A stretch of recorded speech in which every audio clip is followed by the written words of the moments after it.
James Patrick. My guest today is actually more of a fixture than a guest. He's about as permanent in the Shame quarters as the office ficus. In fact, I'll just elevate his status straight up to co-host. He's Allan Mott, House of Glib on Twitter. We were supposed to record this how many months ago now? Feels like last year. Yeah, it's been a while, but we've both been doing the thing you're not supposed to do during a pandemic, and that's actually getting COVID. Yeah. So. You had it, and that delayed some movie watching, and then I got it, and that delayed some recording. I wound up watching way too many movies from 1992, and I'm just ready to put it to bed. What's your verdict? Was this a good year in movies, or was this a bad year in movies? I feel like it's sort of a transition year in movies. The interesting thing I learned is that I've seen a lot of movies from 1992. When I pulled up the list of letterboxed movies that I scan, the 1992 page, looking for the movies I should have seen by now, there were only a handful on the first two full pages that I hadn't seen at all. We're not even just talking movies that I should have seen. We're talking movies that I just had seen. I'd seen all the garbage. I've seen all the top tiers. It's sort of the oddities that got lost in the mix somewhere along the line, and I don't have any explanations for many of them. The good thing about this is I did, keep going down the list, and I found a couple sleepers that I wouldn't have seen otherwise. Well, I was in the exact same boat because this was the year where I would have been 16, going on 17, and it was my last year of high school. And that was the year where I discovered that I had enough credits that I could actually have like a Wednesday afternoon off. I didn't actually have to go to class.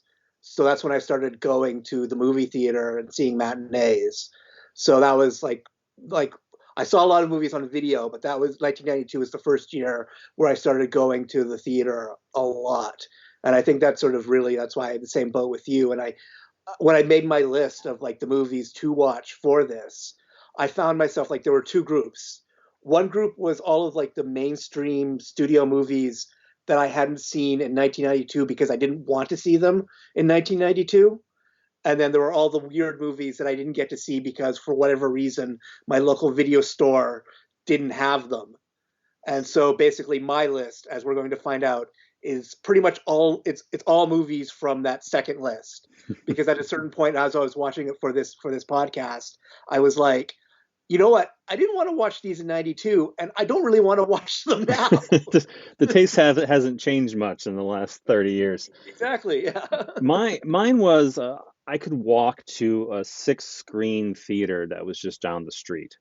So if it played at the Wood 6, I saw it. Like that was pretty much. So if I hadn't seen it, I had to take a bus, so I was the more dedicated film fan, obviously.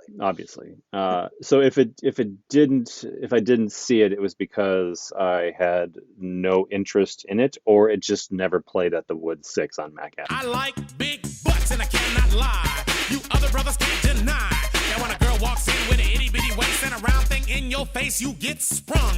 Wanna pull up tough, cause you notice that butt was stuffed. While we were listening to Sir Mix-a-Lot's Baby Got Back, Jonathan Demme's The Silence of the Lambs wins Best Picture over Beauty and the Beast, Bugsy, JFK, and The Prince of Tides. Yeah, good sweep. Yeah. Billy Crystal entered the theater as Hannibal Lecter, and Jack Palance did one-arm push-ups on stage. And the Oscar for Best Performance by an Actor in a Supporting Role goes to Jack Palance, City Slickers. Billy Crystal. God, I crap bigger than him. Yeah. Now that you're in the 1992 mood, this is where we talk about the 5 favorites, the favorite most watched, the go-to movies. So you have a baseline for where we're coming from in terms of our subsequent opinions on all the rest of the movies.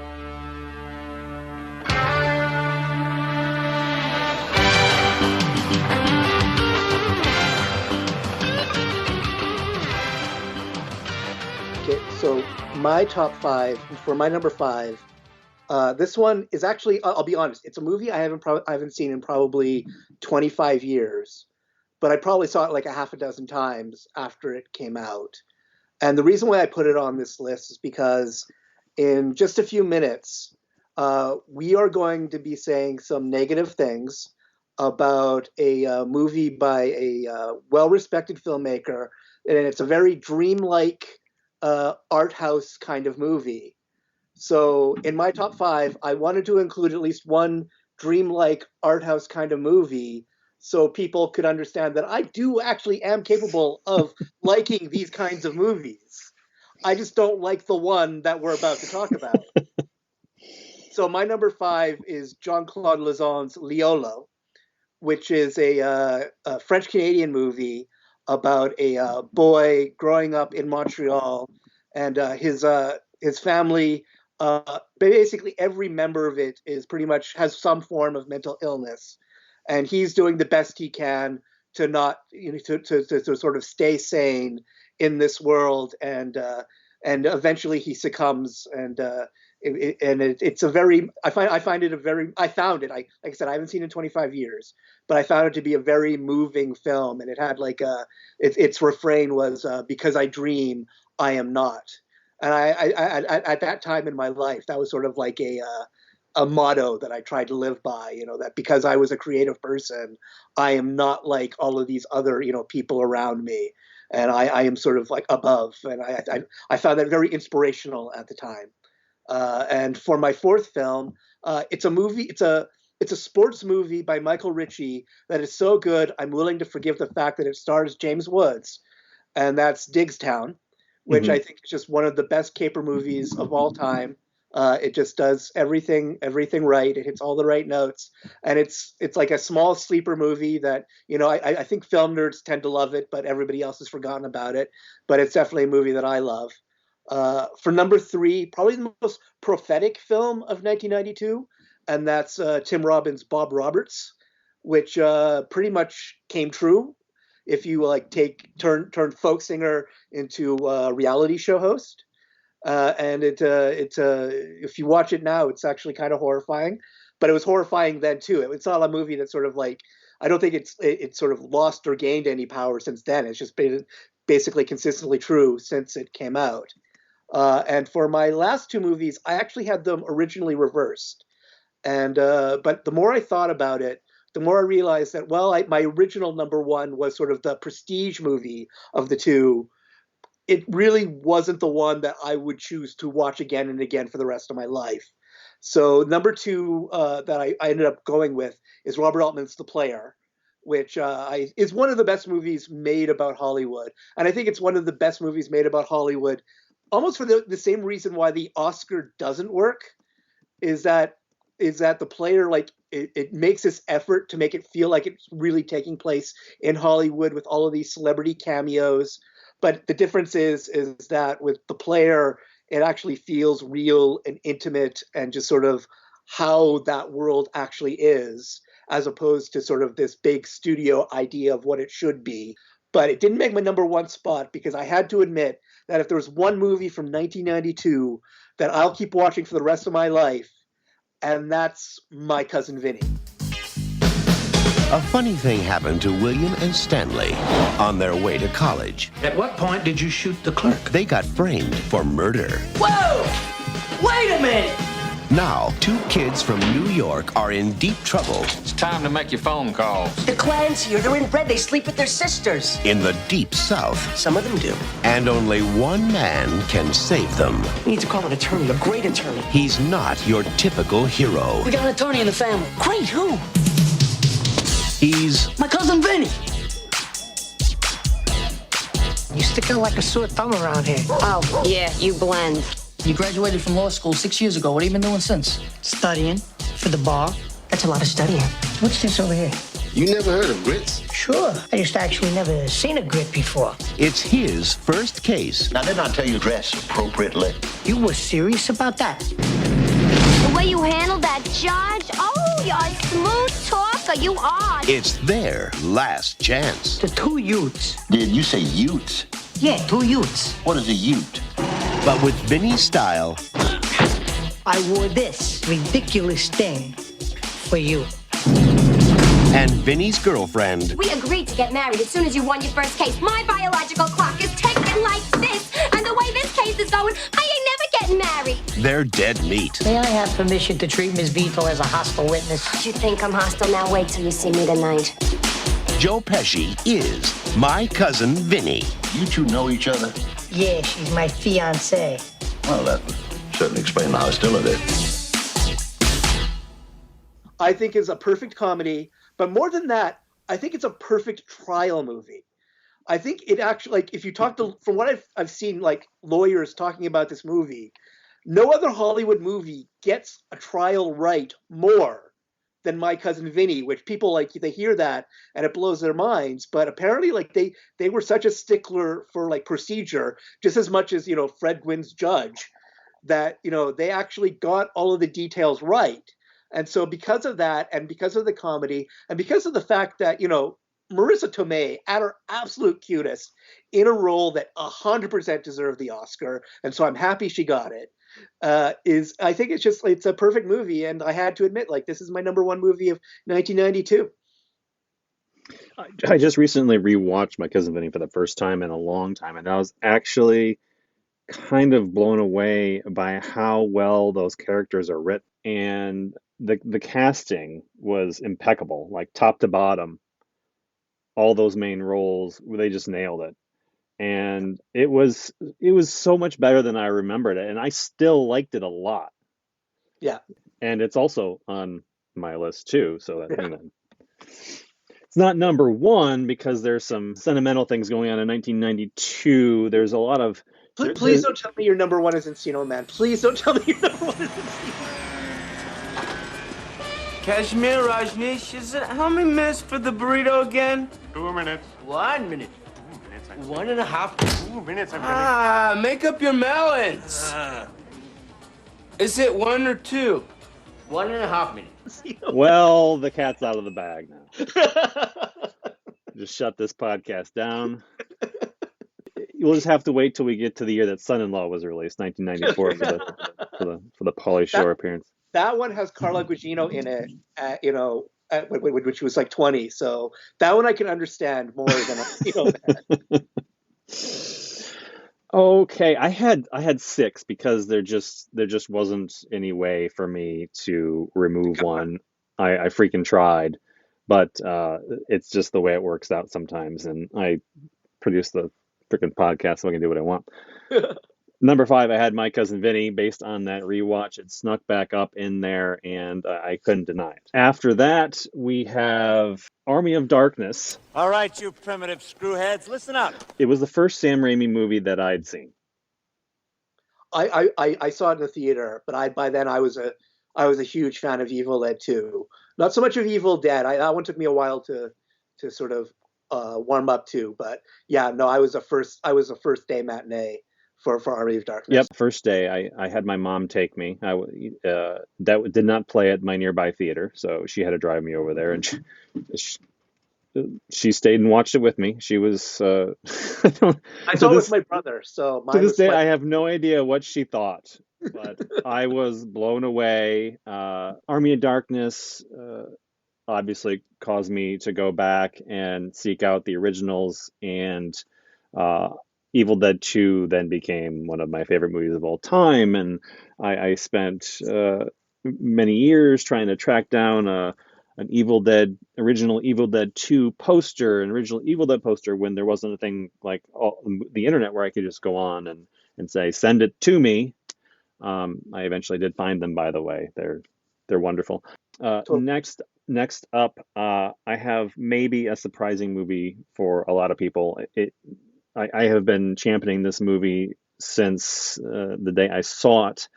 That is Thunderheart, directed by Michael Apted. That's what I know. A lot of people who really do love that movie, and they loved it when it came out. It wasn't one that took people time to warm up to, but for whatever reason, it just never really sparked with a mass audience.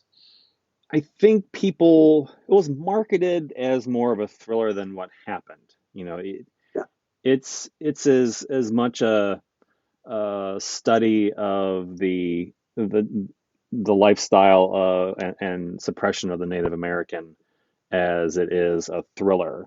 And I don't think it's too out of line to say that the white people didn't like being told that they're the problem. Yeah, that hasn't changed at all. No. So this is a murder mystery of sorts. Val Kilmer and Sam Shepard play detectives who are investigating murder on an Indian reservation. It is low-key, superbly acted. Val Kilmer is excellent. Sam Shepard, of course, is excellent. I am still surprised that it hasn't found more of an audience. Part of the problem may have been that it's still only available on a pretty early DVD. There hasn't been an update for it.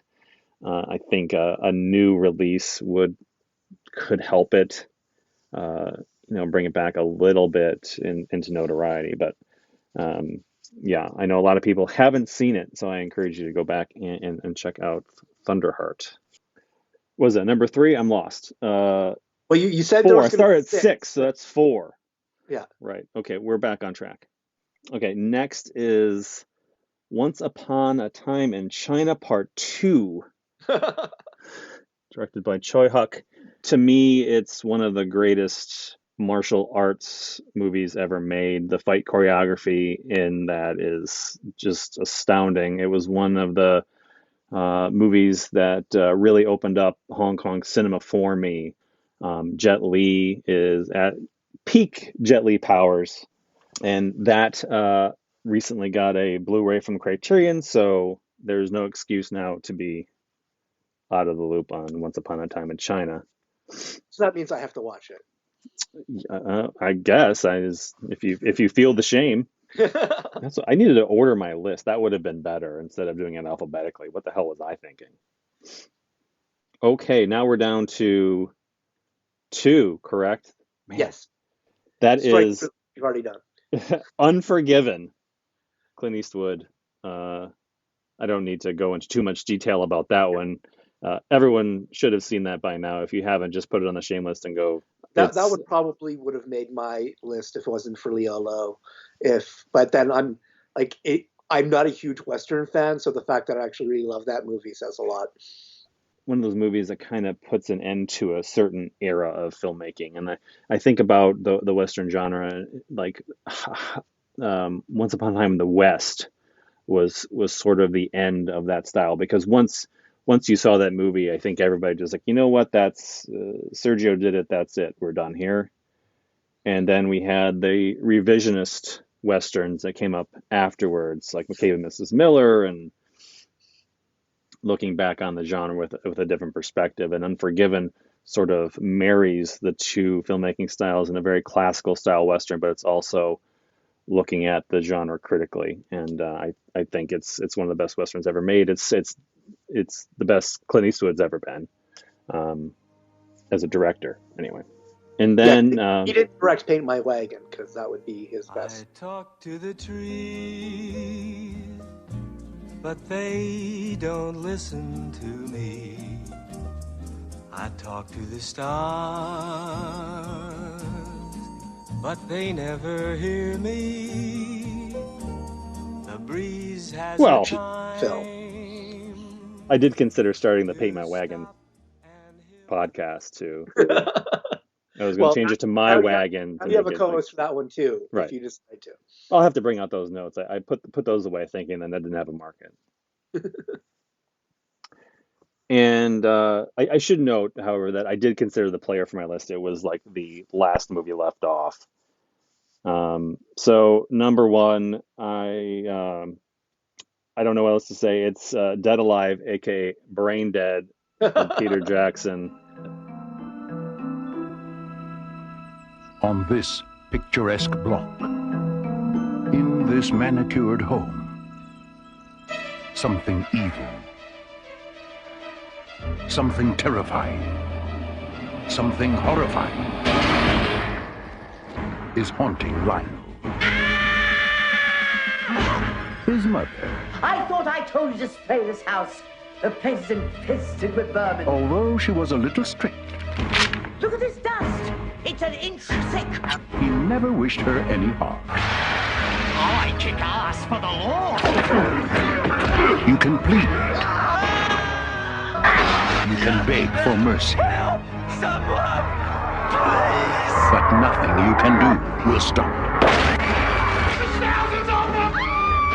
Because how do you kill something that's already dead? Trimark Pictures presents a modern masterpiece of horror. Your mother ate my dog! Dead Alive.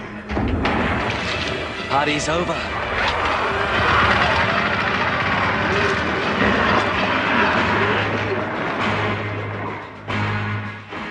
There's something just so perfect about mowing down a horde of zombies with the bottom of a lawnmower. You know, you learn to ask the right questions of the right people in movie stores, and they show you the ones that you need to see. And I couldn't imagine a movie like that ever existing in the first place.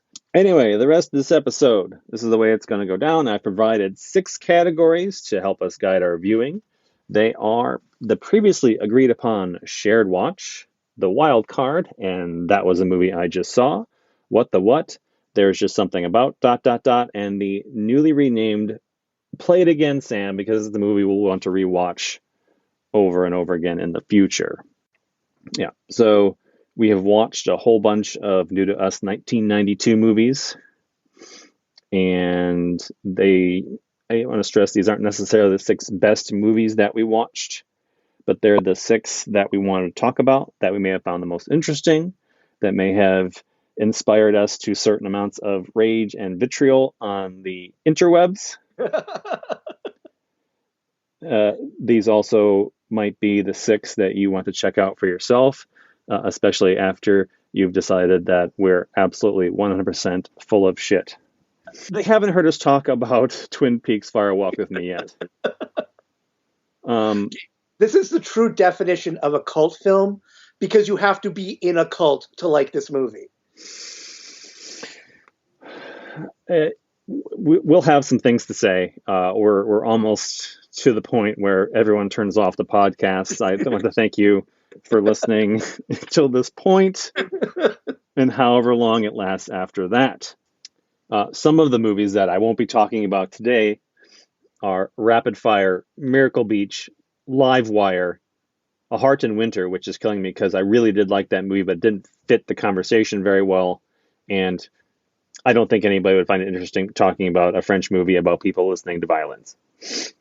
The Mambo Kings and Nemesis, which, as much as you like naked women and big guns, I just couldn't bring it out because I've got another movie with naked women and big guns. So it felt really redundant. All right. I have a movie with naked women, but I don't have any movies with big guns. Not only is it a naked woman, it's naked Kim Cattrall. Actually, that's not true. That's not true. I do have one movie that has guns in it. I'm lying. Okay. Well, good. I'm glad we're...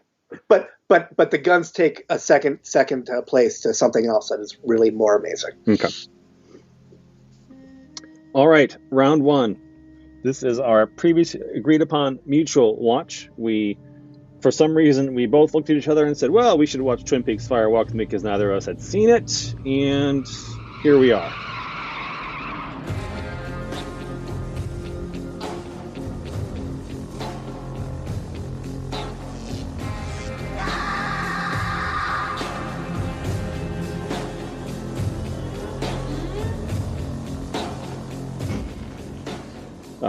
David Lynch, 1992. You promised you'd take ownership of this, and I will hide behind the bush over there. Well, and I have unlike you, I have the excuse that I've never watched Twin Peaks. But at the same time, I am enough of a pop culture obsessive that even though I've never watched Twin Peaks, I actually still knew enough about Twin Peaks to because everybody when I said I was watching this on Twitter, everybody's like, oh, you've never seen Twin Peaks, so you're not gonna understand what's going on at all. And I actually did. I actually knew what was happening and what sort of the movie was about and what it was trying to do. It was just the case of I didn't enjoy what it was about and what it was trying to do. In fact, it helped a lot that just before this, Maggie Mayfish, the YouTube essayist, did two really quite good pieces on this movie and on Twin Peaks: The Return. And it was like they were good enough that I was able to watch them all, even though I'm not a fan of the actual material she was talking about. And the reason why I wanted to watch this after watching her essay was because she made the case that Twin Peaks: Fire Walk with Me is Lynch's basically commentary on Silence of the Lambs. That it's basically taking sort of that serial killer investigation type movie, but instead of having it centered on the killers and on the investigation, it's focusing on the victim and talking about how Hollywood movies have a tendency to ignore what should be the most important part of these movies, and like sort of basically turning the victims into bodies on tables instead of making them real people who we feel empathy for. And if that was actually the movie that this was, I think I would have loved it. And I can understand why she argues that's what he's doing here. I got that. And I think that helped me appreciate the movie more than I might have had I come to it without sort of that context.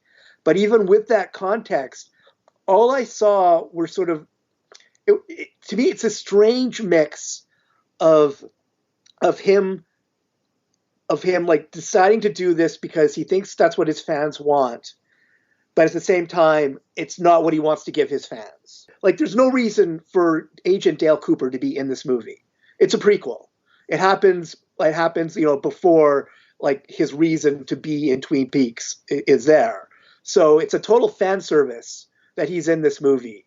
And the couple of scenes he's in really, like, they only make sense in terms of dream logic because they don't make sense in actual logic for it to happen this way. And I think that if you just tuned into the podcast now, you might think we're talking about Marvel movies. Yeah, that's fair. That's very fair. Actually, that happened recently on Twitter. Someone who sort of when I was talking about watching this on someone I know who's a big Lynch fan was sort of defending it, and also saying like, yeah, you probably won't get it because you haven't seen like the series, and it really depends on you haven't seen the series. And then literally a few days later, he was complaining about how, with Marvel movies, you're expected to watch all of these different TV shows in order to understand the movies. And I was like, remember how just literally a few days ago? And he was like, touche, because he admitted that I caught him on there. In those cases, even if you don't understand all of the nuances in a Marvel movie, chances are you can still enjoy them as entertainment. And I don't think you can do that with this. And that's not to say I hated the entire movie. There are actually 3 sequences in this movie that I think are very effective. There's the scene in the Bang Bang bar, which I know you complained was really long, but I actually thought it actually was really powerful and emotional, and it really like hit me the way I wanted the rest of the movie to hit me. And there's also the sequence where Laura realizes that she's just been raped by her father, that I thought was very powerful. And the ending I thought was actually hit me really hard. But everything else in there, I think to me, like the classic example of what I found infuriating about this movie is that there's actually a really funny line in this movie where Moira Kelly's character looks at an ashtray and goes, "If I had a nickel for every cigarette your mom smoked, I'd be dead now." And that's a funny line.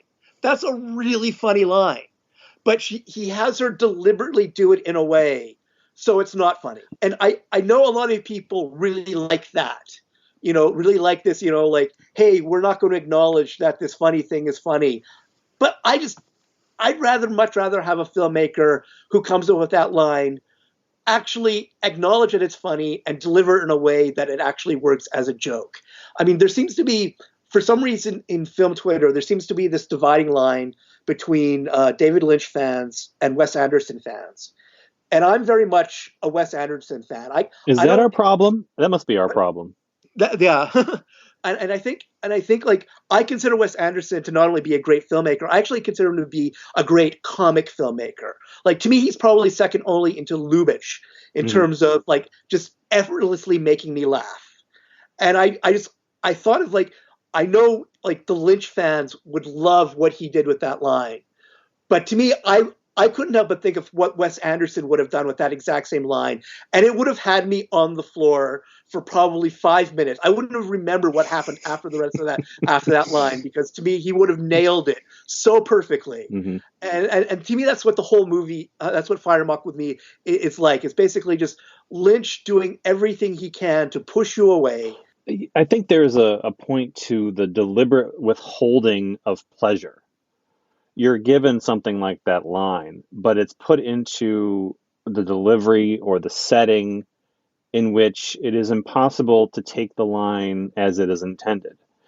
There's a lot of this movie. I'm thinking of one of the early conversations in the high school between the two women. And the dialogue is meant to conjure thoughts to teen movies. And he's almost Mickey Mousing it in order to provide the jarring context that's like, this is what I'm doing, but you're not meant to take it this way. I'm telling you that this is wrong. Do not enjoy what I am doing. Yeah. He does that in some of the sequences of suspense, too, where he'll deliberately pull you out of the suspense. He loves undermining the genre tropes at every opportunity. But and I'm hot and cold on Lynch. I really like Blue Velvet. And I came around on Mulholland Drive. But in those movies, what he does works alongside the movie that he's making. It works to supplement the movie. The offbeat humor, the uncomfortable sequences, it doesn't detract from what he's set out to do. I like to think about it when I first started writing and publishing film criticism in the late 90s, when I was first working at the tabloid magazine. I needed to figure out how I was going to approach watching all of these movies, because all of a sudden I was forced to sit down and watch a lot of movies I never would have watched.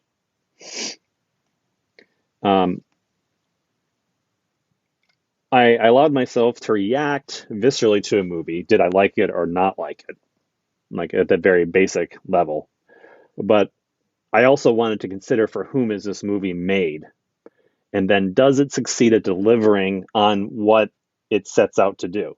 And I watched this movie, and it's one of the rare times where I just didn't know. Well, I think the issue is that there are moments of obvious self-parody, but then there are also moments of obvious pretension. And when they hit each other, it becomes impossible to tell, where is he making fun of himself and of the genre he's working in, and where is he actually, trying to say something. And when it becomes muddled, it becomes a point where no matter what the message is, it feels like he's making fun of that message. Right. And I appreciate the way he breaks down narrative convention. He's one of the smartest filmmakers when it comes to tearing it apart and presenting it in a way that makes you see it entirely differently. I also reserve the right to think that he's gone too far in this endeavor, in this movie. A lot of Fire Walk With Me felt like his rabbit shorts. Yeah. Discomforting silence, white noise, stilted dialogue. Formally, I can appreciate what's going on, but there was never a point in this movie where I thought I was enjoying myself. Yeah. And I think it's perfectly okay for, in a case of like a filmmaker as distinctive as Lynch, to not like their aesthetic. And I think that's just my case. Like, I can appreciate his genius, but I just don't like his aesthetic. And the films of Lynch that I've seen that I do like tend to be the ones that are the least like Lynch, like The Elephant Man. Right. I actually really like his Dune. I think it's like, I think the problem with it is probably more the problem with the book. And the Straight Story is just a good, simple, moving story. Right. Yeah, I forgot that was him entirely when I was looking at this movie. Yeah, and I think it's a case where it's not that I'm incapable of understanding or appreciating what he's doing. It's just simply a case in his specific instance, his aesthetic just doesn't appeal to me. I'd seen Twin Peaks, the first season of Twin Peaks. I didn't finish the second season because I kind of like this movie, lost interest, but I knew that there was a lot more hours left than just the one I had to suffer through here. Yeah. Maybe suffer's too strong. Hyperbole. Yeah. Apologies. But so I went to Twitter to find the other perspective, to figure out for whom this movie was made. And I wanted to know, honestly, what fans thought of this movie, why they reacted like they did. I want to credit the two people who responded to me. Angela, Material Girl 850 on Twitter. And she expressed this idea. She said, it covers narrative reference in Twin Peaks, the series. She considers it more of an extension rather than a standalone, so she sees it as a supplementation, especially from season 2, which I didn't finish, which may have helped. I don't know. She says it's ideas that Lynch had but couldn't find space to explore in the series. In that perspective, I can see that if you're into Twin Peaks, and like you said, if you're a super fan, you've invested yourself in this series, that having a movie like Fire Walk with Me that goes underneath the whole thing, sort of in a way, to explain things that were touched upon. Like, if this is your thing and you love this thing, you absolutely 100% want that extension. You want to read what else he had in his brain. The same reason we watch deleted scenes on the Blu-ray for a split second, right? Yeah. And then Isaac's Haunted Beard, who's a very reliable informant when it comes to things of this nature. He had a very impassioned, long plea in defense of Fire Walk with Me, and I wanted to share some of his thoughts. Bridges the gap between us and the rest of the world. I don't know. I feel like there's probably more of us than there are of them. That may be true, but the people, the more of us are so oblivious to it. Like, they're not really in the conversation, I think, is the problem. Yeah. So he said, this helped me further understand why people attach to this movie. So he said he made a weird film for truly weird people. Season 1 of Twin Peaks feels like a conventional narrative, or at least close to it. So people who dislike season 2 also tend to be frustrated by the movie. So he calls it a horror art film. He finds the ending of that movie absolutely heartbreaking. So Laura smiling and crying tears of joy as she sees herself as an angel hovering over her, knowing that her pain is now over, brings tears to my eyes. I regard this film as a masterpiece. And that's why I thought the ending actually really was successful and affecting. But I was just annoyed that the rest of the movie really didn't, for me, justify that ending.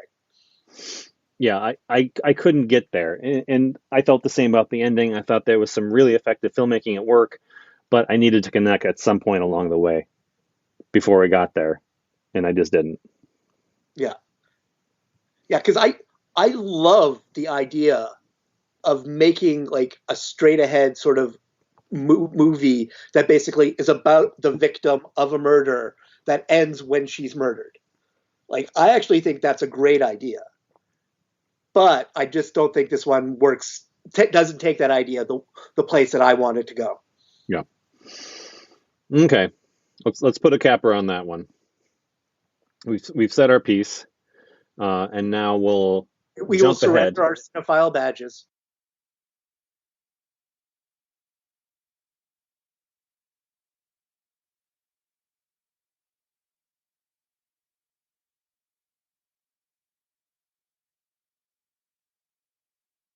Had to split it because I wanted to talk about two movies, because in my mind they are in some warped way mirror images of each other. First, let's talk about Split Second. I unloaded a full clip .450 Magnum, point blank. He disappeared. He can hear its heartbeat. Where'd he go? He knows it's out there. Somebody must have seen something. He knows what it can do. You telling me? There's something running around loose in this city, ripping the hearts out of people and eating them. Maybe he eats him for breakfast. Now it's really pissing him off. Foster! And his new partner I work alone. makes two. Paranoid people with guns are a menace to society. You'd be paranoid too if you had a dipshit like this following you. Because I just brought it up, directed by Tony Malum. I watched the first 5 minutes for this. Well, there you go. So Split Second is a lean, low-budget actioner that is overly concerned with coffee and stupidly large guns. It's like if someone took the budget-conscious elements of Blade Runner and Alien and then lopped $50 million off the production. This takes place in a permanently flooded future Londonish place. Hello, global warming. Rutger Hauer hunts a serial killer who murdered his partner. The movie plays up some weird sixth sense that Rutger Hauer has for tracking the killer. And at this point, you're not so sure if Rutger's human or cyborg or whatever he is. He's just outlandish and really weird. He's playing this role so far over the top, snarling and angry and kicking in doors and throwing people through walls. He even takes care of his daily ablutions like a man on the edge. He keeps his gun in the fridge and wears sunglasses in a sewer. So he gets a new partner to help him find this killer. His name is Detective Dick Durkin, played by Alistair Duncan. He's a suit without much sense of adventure. So you have the personality clash between the very uptight Dick Durkin and chain smoking, coffee drinking Rutger Hauer, and they end up hunting something that's not exactly as human as they anticipated. But it's ridiculous, start to finish, ridiculous. But I came up with a list of the top 5 reasons you should watch this movie. Number 1 is Rutger Hauer with the dial turned all the way up. I mean, he even shows his badge to a dog unironically. It's not a jokey line either. It's just he is showing the dog the badge. His obsession with coffee rivals Dale Cooper in Twin Peaks. There's a blatantly gratuitous Kim Cattrall shower scene. There's zero purpose to the scene. It is there just to watch Kim Cattrall shower. At the end, there's a goofy monster in a rubber suit. We all love goofy monsters in rubber suits.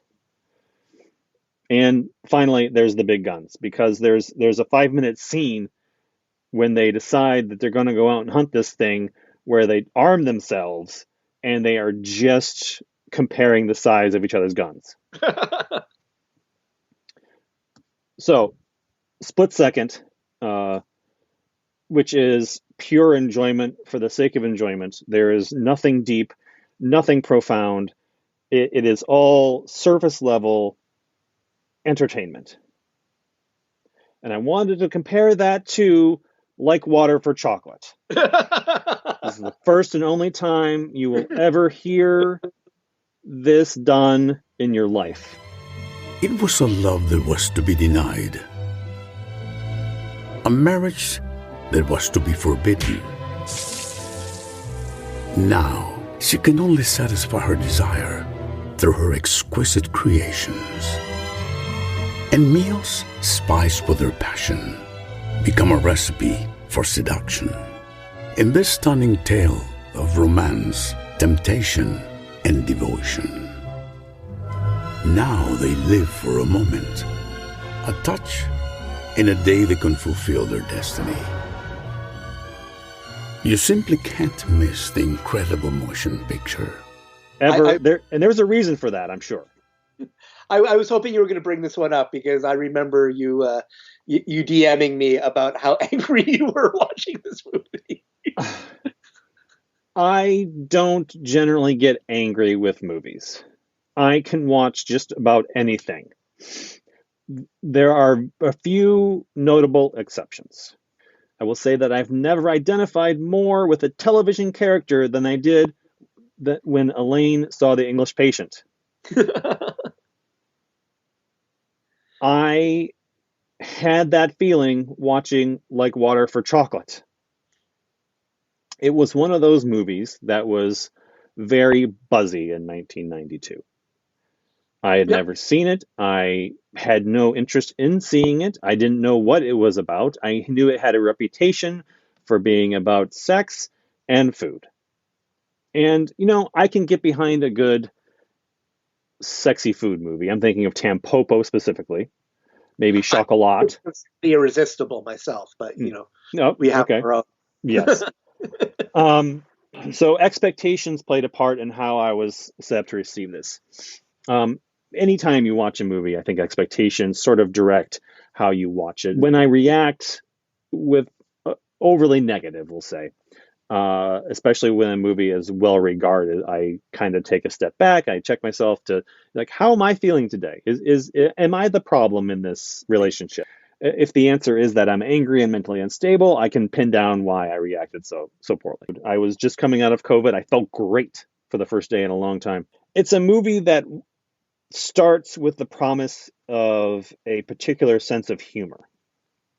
There is a sort of a darkish kind of humor, some magical realism going on, and in the beginning, I'm thinking, yeah, I'm excited for what this movie is going to bring. This woman has cried all of her tears. They have collected the tears and used the salt to cook the food, and all of her food is laced with sadness.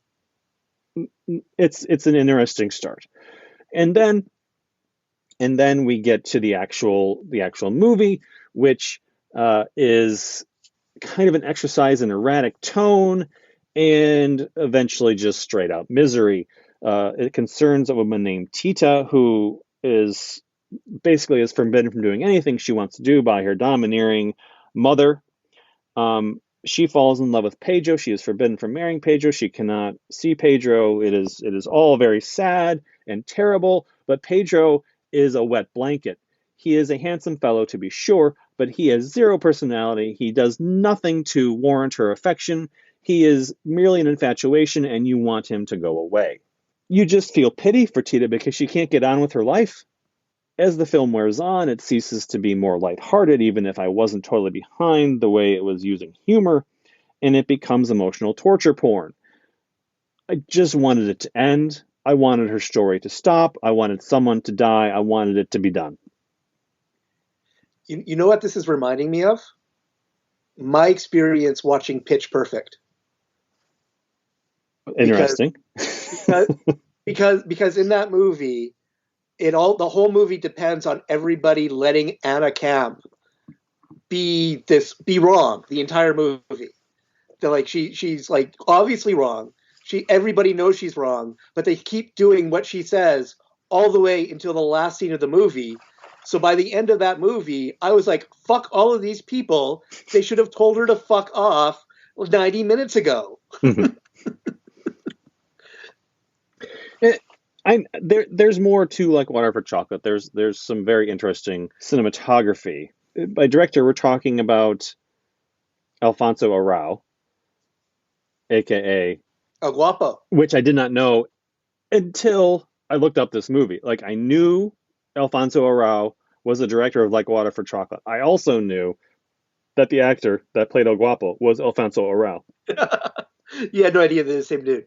Yet, yeah, that was rough. I watched that back to back with Twin Peaks, because as soon as I finished Like Water for Chocolate, I put in Twin Peaks, and I don't know what day it was anymore.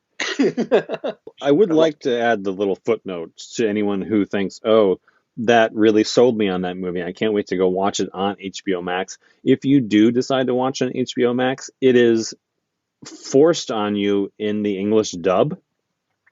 Oh, geez. So you have to. Think that affected your You have to manually go in. Oh, okay. And change it to the Spanish with the English subtitles. Because in the beginning, yes, it was affecting me greatly. I'm like, why would they do this to me? And then it was like 5 minutes and I'm like, oh, I can do this on my own. But I will say I might have enjoyed it more in the long run if I left the English dub. Because then I would have had that layer of absurdity. Yeah. Probably the best effect like for that would have been to watch the English dub with the English subtitles and see how they don't match, and that would be an extra layer of separation. I see the error of my ways now. Okay, so for my wild card, we're going in a bit of a different direction from like Water for Chocolate, but kind of. But I had all the directions. How can you go in a different direction from all the directions? But it's kind of in line with Twin Peaks: Fire Walk with Me. It's actually like 92 is significant in terms of direct-to-video because Basic Instinct had just been a huge hit. So there were a lot of really horny movies that were produced for very low budgets that were basically meant to capitalize on the success of Paul Verhoeven's a film. This is one of them. And it's a film I've known about for a while, but hadn't watched until now. And the main point of interest for me was the fact that it's the only like feature-length movie to have a leading role for an actress who I've been a fan of for a while. And that's because growing up, I was a big fan of Friday the 13th, the series, which starred a Canadian actress, a Canadian redheaded actress, which is very significant for me, named Louise Roby. And this is the only movie she ever had a leading role in. It's called Play Nice. And it's not good, but I also really loved it at the same time. It's the thing that really makes it work as just an entertainment is that the main cop is played by a recognizable character actor named Ed O'Ross. Now, when the movie started, I had literally just, I think maybe a month earlier, rewatched Red Heat with Arnold Schwarzenegger and James Belushi for the first time in probably 20 years. And Ed O'Ross plays the Russian, like main Russian bad guy in that. He's the one that who causes Arnold Schwarzenegger to go to Chicago and to try and find this main Russian baddie. And this is his one of his rare leading roles. And he just makes the most of it. It's not great acting, but it's a lot of acting, and it's really fun. And his character is like, it's one of those ones where you have no idea how much of it is him just riffing and improvising and having fun, and how much of it was this is how the character was actually written. The cop with a past and who's had a really bad thing happen, and now nobody wants to work with him, and now he's on this really like bizarre case, and but he just like all of his choices are wonderful and wrong at the same time. It's it's a bit distasteful for this sort of thing because and I'm not giving this away because if you actually look at the credits, it basically says Louise Roby is the killer, because it has like her name and then the killer's name like side by side with each other. Like, so if you go to IMDb, you know who the killer is, and she hooks up with married men who have been arrested or investigated for sexually abusing their daughters. The Louise Roby nudity, which there is a lot of in this movie, is sort of slightly tempered by the fact that you have this sort of child sexual abuse angle that sort of makes things kind of icky and squishy. And if they had left that out, probably would have been better. But at the same time, I think they felt like they were doing something important by bringing up the subject. Like they were like, this isn't just a cheap, sleazy, like erotic thriller. This is saying something about, an important thing that is happening. But it's icky. It's the only film directed by an actress named Terry Treyes, who is probably best known for playing one of the main aliens in Fox's TV version of Alien Nation, which I've never seen. But the thing that really hit me was that before this, she was a dancer. And she was one of the fan dancers in Bob Fosse's All That Jazz, which is my favorite movie of all time. So this is like a B-movie erotic thriller directed by a fan dancer from my favorite movie of all time, which stars a Canadian actress who I've pretty much been obsessed with since I was 12 years old. It's not a good movie, but it's a really entertaining, fun movie that it's also, this is a fun phenomenon. I don't know if you've experienced this, where you're watching sort of a lower budgeted movie, and at the same time as you're watching the actual movie, you are also imagining the movie that was actually in the screenplay. And you can see how they don't match up. Mm-hmm. Like there's some like very specific transitions in this where I know exactly how the screenwriter wrote them, and I see exactly how they didn't have the time or budget to actually make those transitions happen as they were written. So they actually feel really awkward. But that actually, to me, only endeared me more to the movie. Like the fact that they obviously shot this really quickly on a really low budget, and they weren't able to do exactly as it was written, but it still managed to make me happy anyway. Amy Steele is also in this. Yep. Speaking of Friday the 13th fame. Yep.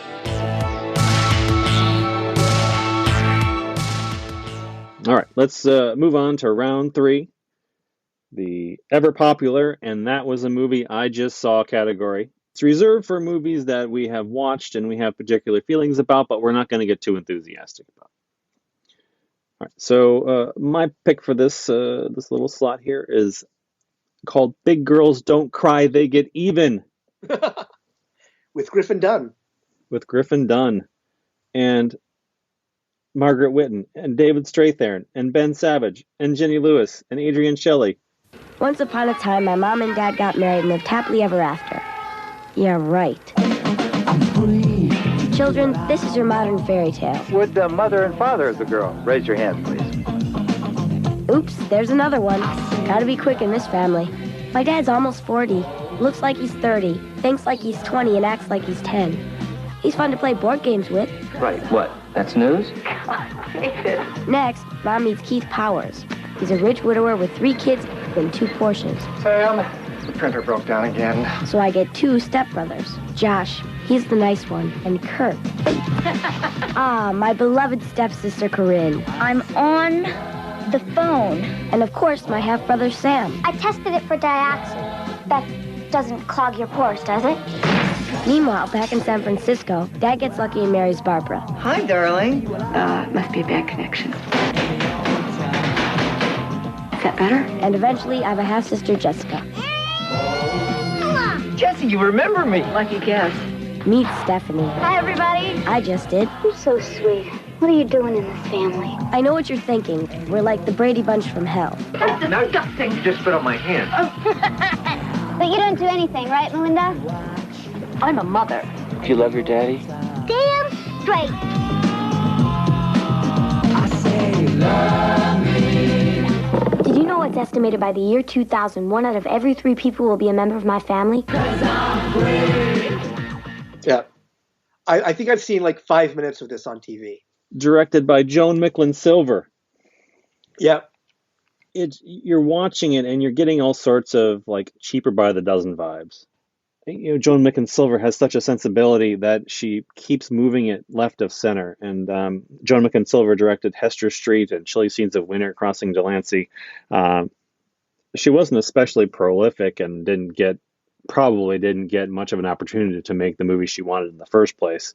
I mean, if you've seen Hester Street, that's not exactly pop culture material. It is a wonderful movie with a terrific central performance. So Big Girls Don't Cry, They Get Even is about Laura, a 13-year-old girl played by Hilary Wolf. She's doing a sort of knockoff Ferris Bueller talking to the camera thing, which doesn't get as annoying as it probably should have. She's a pretty capable actress. You will probably recognize her from the Home Alone movie. She plays Kevin's older sister. She gets fed up with her divorced, multi-household, dysfunctional family. The dad is married 3 or 4 times, and has multiple families, and it's just a lot of cast. It's like the Tolstoy of 90s family dramas. So if she runs away, it forces her dysfunctional upper middle class, multi-household, mostly stereotyped family to spend some time together because they can never properly interact. There's always a rift between people, or they don't have time for each other, and they try and find Laura. You can probably see some of like something like My Girl in this movie. There's that type of charming sensibility. And the cast, like I detailed, is pretty deep, with not exactly A-listers, but they're all pretty excellent actors. And even young Mr. Savage has some to do in this movie that you appreciate what he brings to it. And Jenny Lewis, I having had a crush on Jenny Lewis for so long, I'm surprised I didn't come across this movie in my travels beforehand. I didn't know she was in it. But there she is, pleasant surprise. You do kind of care about the actors and the characters in this script, which is kind of a neat trick because they start out as various degrees of awful, but the actors are very competent and they're given material that allows you to come around on all of them, and they become three-dimensional humans by the end of the script. A script, I might add, that was written by Mark Goddard, aka Major John West in Lost in Space. My name's West. I was born on the planet Earth. And the only reason that I'm here is to borrow some spare propulsion equipment for our ship, the Jupiter 2. Silence! Silence! Silence! I can see why it kind of got forgotten. But it is a shame because it got relegated to VHS anonymity, and most people that I talked about only knew it because it was a trailer on the Teenage Mutant Ninja Turtles 2 VHS tape. Yo, it's the Green Machine, gonna rock the town without being seen. Have you ever seen a turtle get down? Slamming and jamming to the new swing sound. Yeah, everybody let's move. Despite her pedigree, it sort of seemed like exactly the kind of movie that you would find on TV at like 2:00 on a Saturday afternoon. Yeah, that's exactly it, really. Footnote about this might find interesting. Star of the movie Hilary Wolf quit acting after Home Alone 2, also 1992, and became a judoka. She won the Judo World Junior Championship in 1994 and represented the U.S. in judo at the 96 and 2000 Summer Games. 1992 was a year where a bunch of filmmakers decided that they knew what everyone wanted to see, and that was movies about Christopher Columbus. So it's true. They did unite. So we got Ridley Scott's 1492 Conquest of Paradise, and was it John Glenn was the director of Christopher Columbus: The Discovery? I can't remember. The reason why they were made was because it was the 500th anniversary of him discovering lands that people already lived on and didn't need to be discovered. It's like the competing Lambada movies. Exactly. And despite them both being made at the same time, they were huge flops. Nobody went to see them. But what a lot of people aren't aware of is that there was a third Christopher Columbus movie in 1992, and that was Carry On, Columbus. He brings news of what the Lisbonians are getting up to. Well, I don't care what they get up to as long as they don't do it in the street and frighten the camels. No, the city of Lisbon. Oh, the one in Portugal. But I'm actually a big fan of the Carry On films, so this seemed like the perfect opportunity to catch up on the last of the Carry On movies. And it wasn't meant to be the last. It was actually meant to restart the franchise because the last one before this was made in 1978.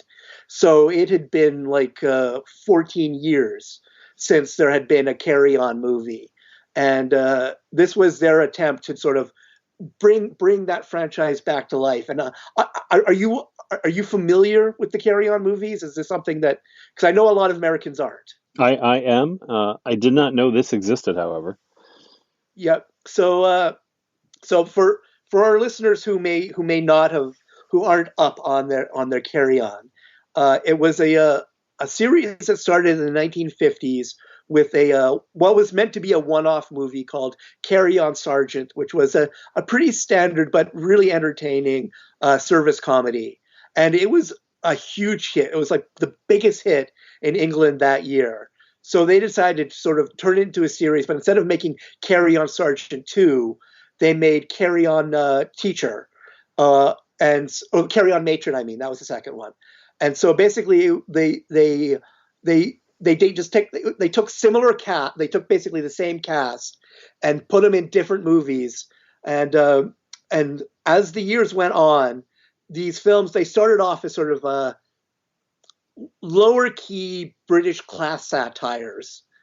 But as they went on, they got more and more farcical, and innuendo became sort of the defining sort of quality. So a lot of sex jokes.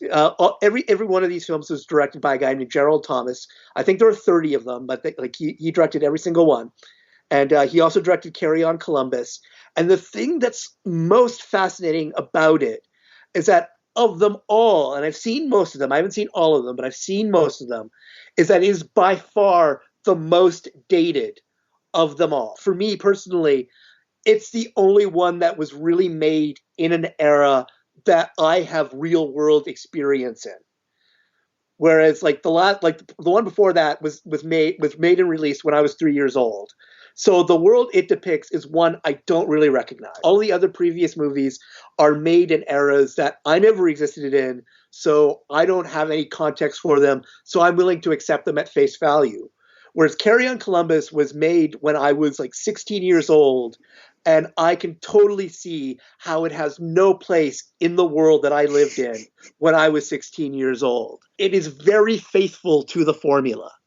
Almost lavishly so. Like the actors who would have died, who were dead by the time it was made, were replaced by like British versions of 1992. Best example of that is one of my favorite actors from the other films is an actor named Kenneth Williams, who was a very camp, obviously gay actor who was frequently cast as, in straight roles, but the joke was that he was in these very straight scenes playing even though he was obviously gay, or they did the opposite where they would put him in very sexual situations and he would react like an obviously gay man would. And so in this case, they hired a comedian named Julian Clary, and he basically takes on the exact same role. The film stars as Columbus Jim Dale, who is probably best known today because he was the guy who did all of the audiobooks for the Harry Potter series.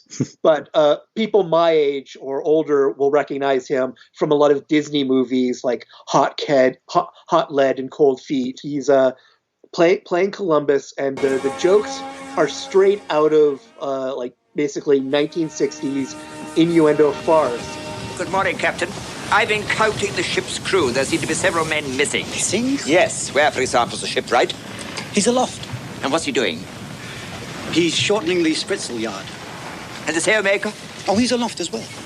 Doing what? He's sewing up the slash in the spritsail that the shipwright made with his saw while he was shortening the spritsail yard. And the surgeon? Oh, he's up there as well. And what's he doing? He's sewing up the shipwright's shin. You see, the sailmaker shot the shipwright in the shin when he saw what he'd done with his sword to the spritsail. Do you know what I think, Columbus? Tell me. I think you're full of shifty chicanery and subterfuge. Thank you very much.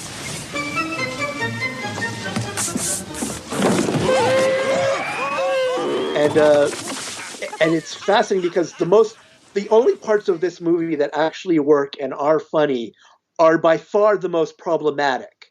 And that's because they get to the New World and they meet the natives, and the natives are played by Larry Miller and Charles Fleischer. And they are actually really funny. They are genuinely funny. Like they got actual laughs out of me.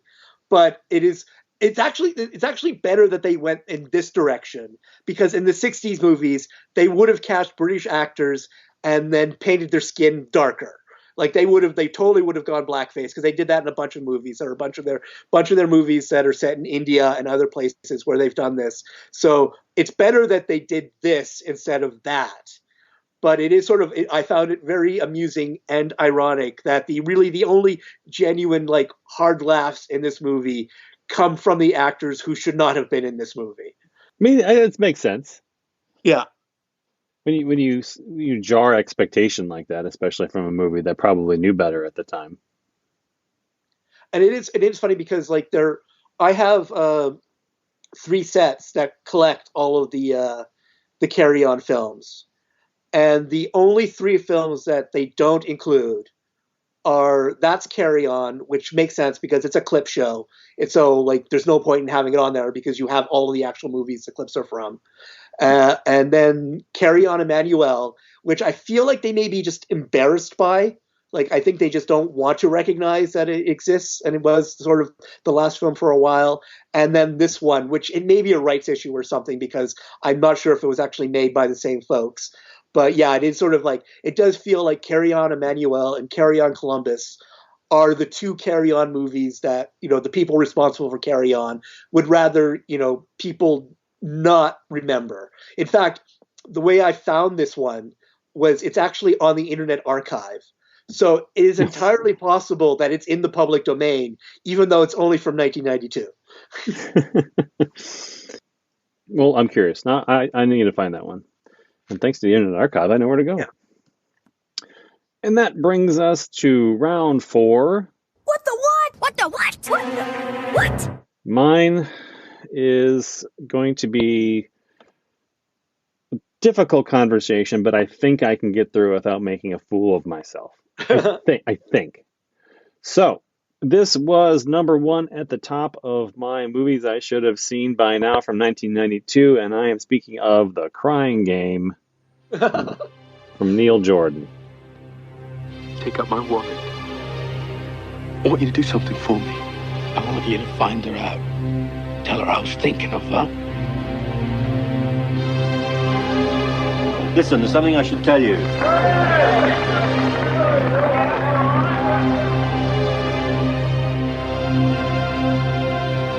Shouldn't I go? Yes. Vincent Canby of the New York Times calls The Crying Game ingenious and exceptionally well acted. You vanished quite effectively. You know her, Jimmy. Jimmy, is it? Leave her out of this. You gonna tell me what's wrong? No, not here.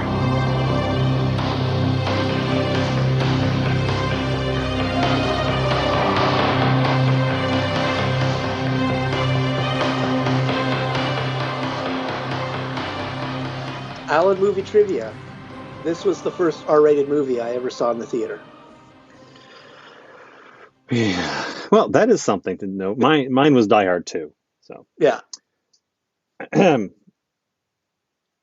So all I knew about The Crying Game was the twist. Yeah. And for decades, I felt like that was enough to understand the entire movie, which is pretty super dumb. Yeah. So the movie is about the Irish Republican Army captures a British soldier named Jody, played by Forrest Whitaker, which was a surprise to me because I'm like, what is Forrest Whitaker doing in this British movie? One of the IRA members, Fergus, which is played by Stephen Ray, becomes pretty chummy with him, and he even at one point helps him to whip it out and have a pee, which should have been a leader for a lot more in that movie. And that's to say this movie has a particular bent when it comes to that sort of thing. After Jody meets a tragic end, facilitated somewhat by Fergus, the movie lets him off the hook by not actually killing him. He just runs him into a street and has him run over by a military truck. It's a very bizarre sequence, but it's meant to remove Fergus's guilt. We're not supposed to see him as the killer, which honestly I think it would have been made for the more interesting movie. Fergus flees his IRA compadres and escapes to London, where he goes to find Jody's former girlfriend, Dill, played by Jay Davidson.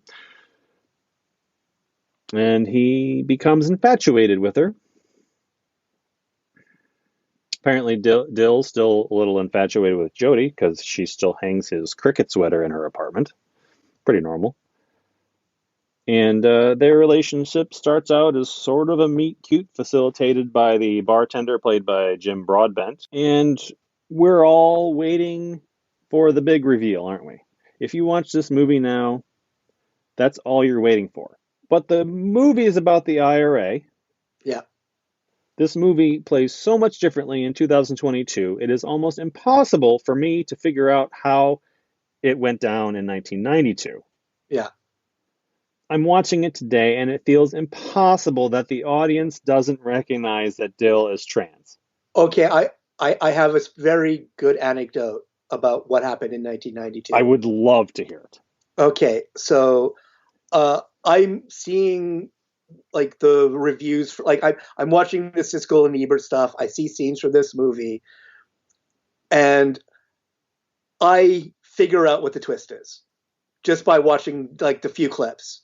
And I remember I'm sitting in English class, and two guys are sitting beside me, and this was an advanced English class, so we're all pretentious nerds. So he had just seen it, and he was talking to this other guy about what a great movie it is and like how amazing it is. And I just turned and I said to him, "She's a dude, isn't she?" And he just goes, "Oh man, you just ruined it." So like that is sort of, I think that is like even then there were those of us who were very like, it was like, I think now they could actually hire a trans actress who could, genuinely fool the audience. But I'm not sure in 1992 that was because Jay Davidson really didn't strike me as androgynous as people made her out to be. No, I'm watching the movie and I'm like, I don't understand why you're looking at Jay Davidson and not seeing the physical clues. This is all accepting the fact that we're trying to misdirect the audience, right? Not from an actual in reality standpoint. And the movie's leaving clues all over the place. Jim Broadbent at one point just tries to tell him flat out, but he's stopped. The movie is telling you up until it happens. Yeah. And I don't think it's because I was looking for it. I think it's laid out. And if you're a conscientious movie watcher, there's no reason you shouldn't pick up on it beforehand. All that said, the twist isn't actually a freaking twist. What happens is sort of horrific for 2022. Yeah. It basically becomes the scene in Ace Ventura. Yeah. Which is problematic, but played strictly for laughs. This one, he goes and vomits in the toilet and has a huge hyperbolic blowout about how she fooled him and lied to him and all this other stuff. And it's just a vicious reaction.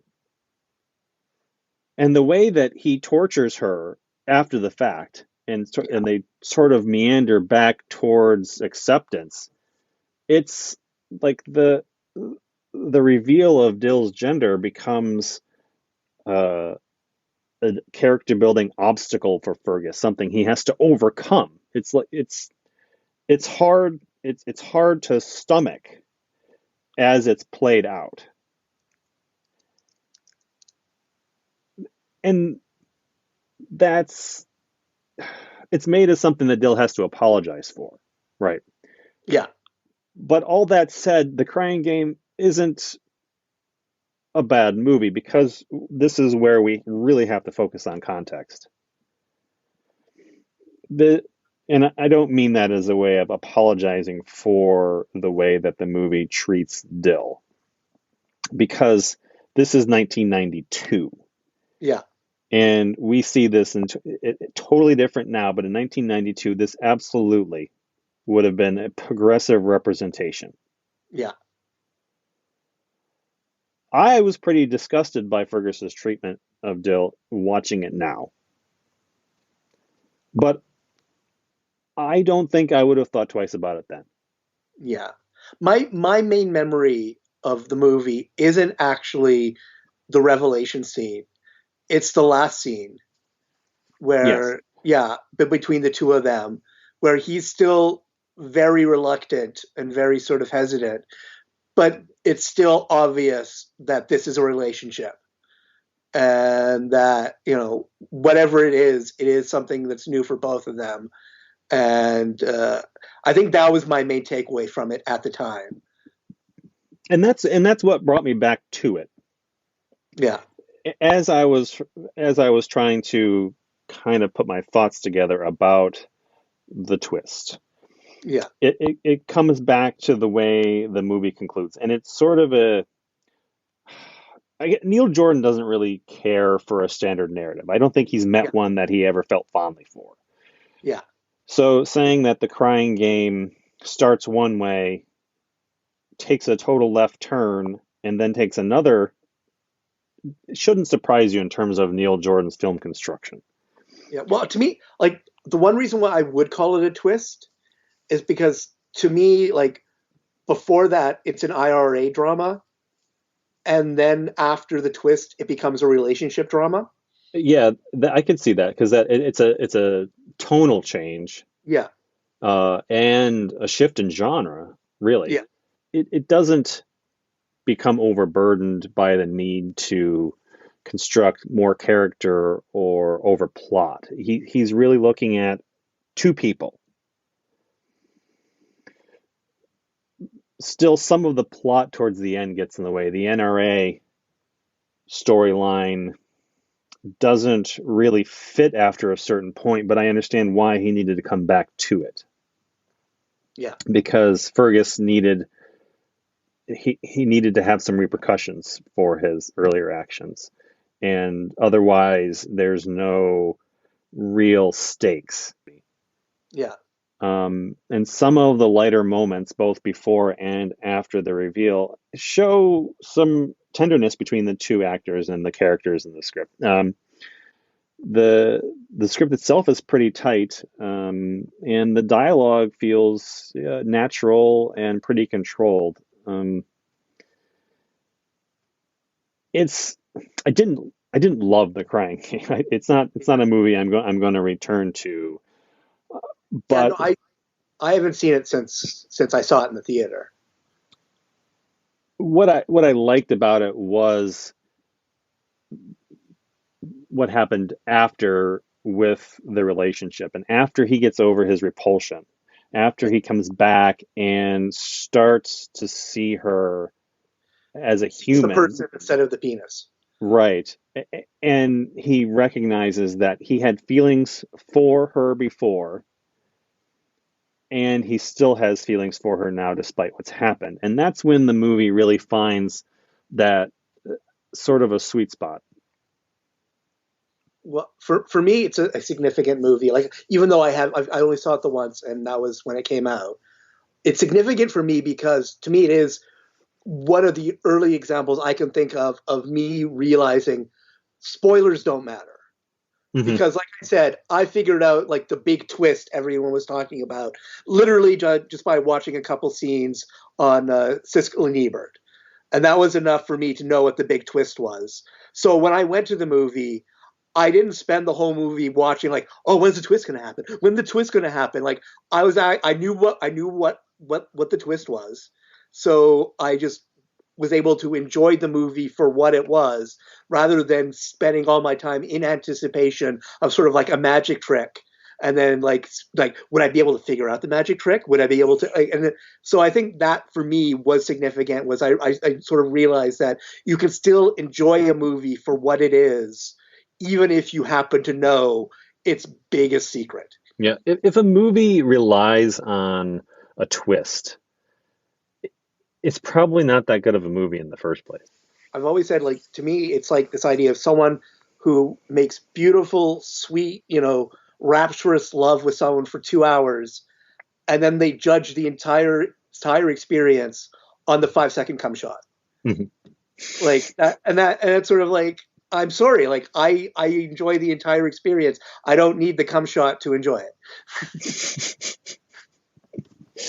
I'm in class this podcast, by the way. Mm-hmm. That's why you're the ficus.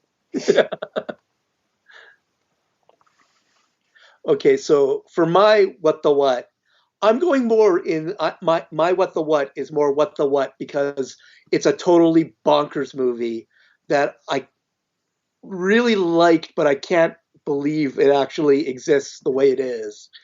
And that is Waxwork 2, Lost in Time. Does the burning down of the Wax Museum have any bearing on whether the accused killed her stepfather or not? You two are here. Something has gone wrong. If we don't find some evidence, you're gonna rot in jail, or they're gonna give you the electric chair. You have inherited your grandfather's and my collection of strange artifacts. There may be something there that will help you in your quest. Hey, look at this. It's a Cartagrian time door opener. How do you open this thing? Look! Come on! No, Mark! Come on! We did it. Elizabeth, please. Go back to your chamber. Don't be too long, my darling. What happened? You believed in all of this. It possessed your mind. It's here. The book!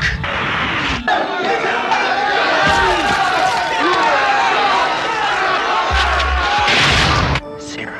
Are you all right? I've been looking for you everywhere. Have you got the book? The book? Well, Frankenstein's the notebook. Loch Ness Monster kind of ate it. Shuttle to destruct in 5 seconds. 4, 3. Like the first Waxwork, it was written and directed by Anthony Hickox, but Waxwork 2 is the one that feels like the first movie, like his first movie. Like the script and like everything that happens in it feels like an enthusiastic amateur's first time in front of the camera, making the film that they've always wanted to make, and just sort of going crazy and just sort of doing everything they want. And then with their next movies, they learn some self-restraint. Whereas it feels like in this case, he showed the self-restraint with Waxwork, which is still a pretty bonkers movie, but just not in the way this one is. Because this one, it aspires to be a horror movie, but it's more a horror parody. It's basically a comedy that has horror elements. It has a lot of gore in it, a lot of badly done gore.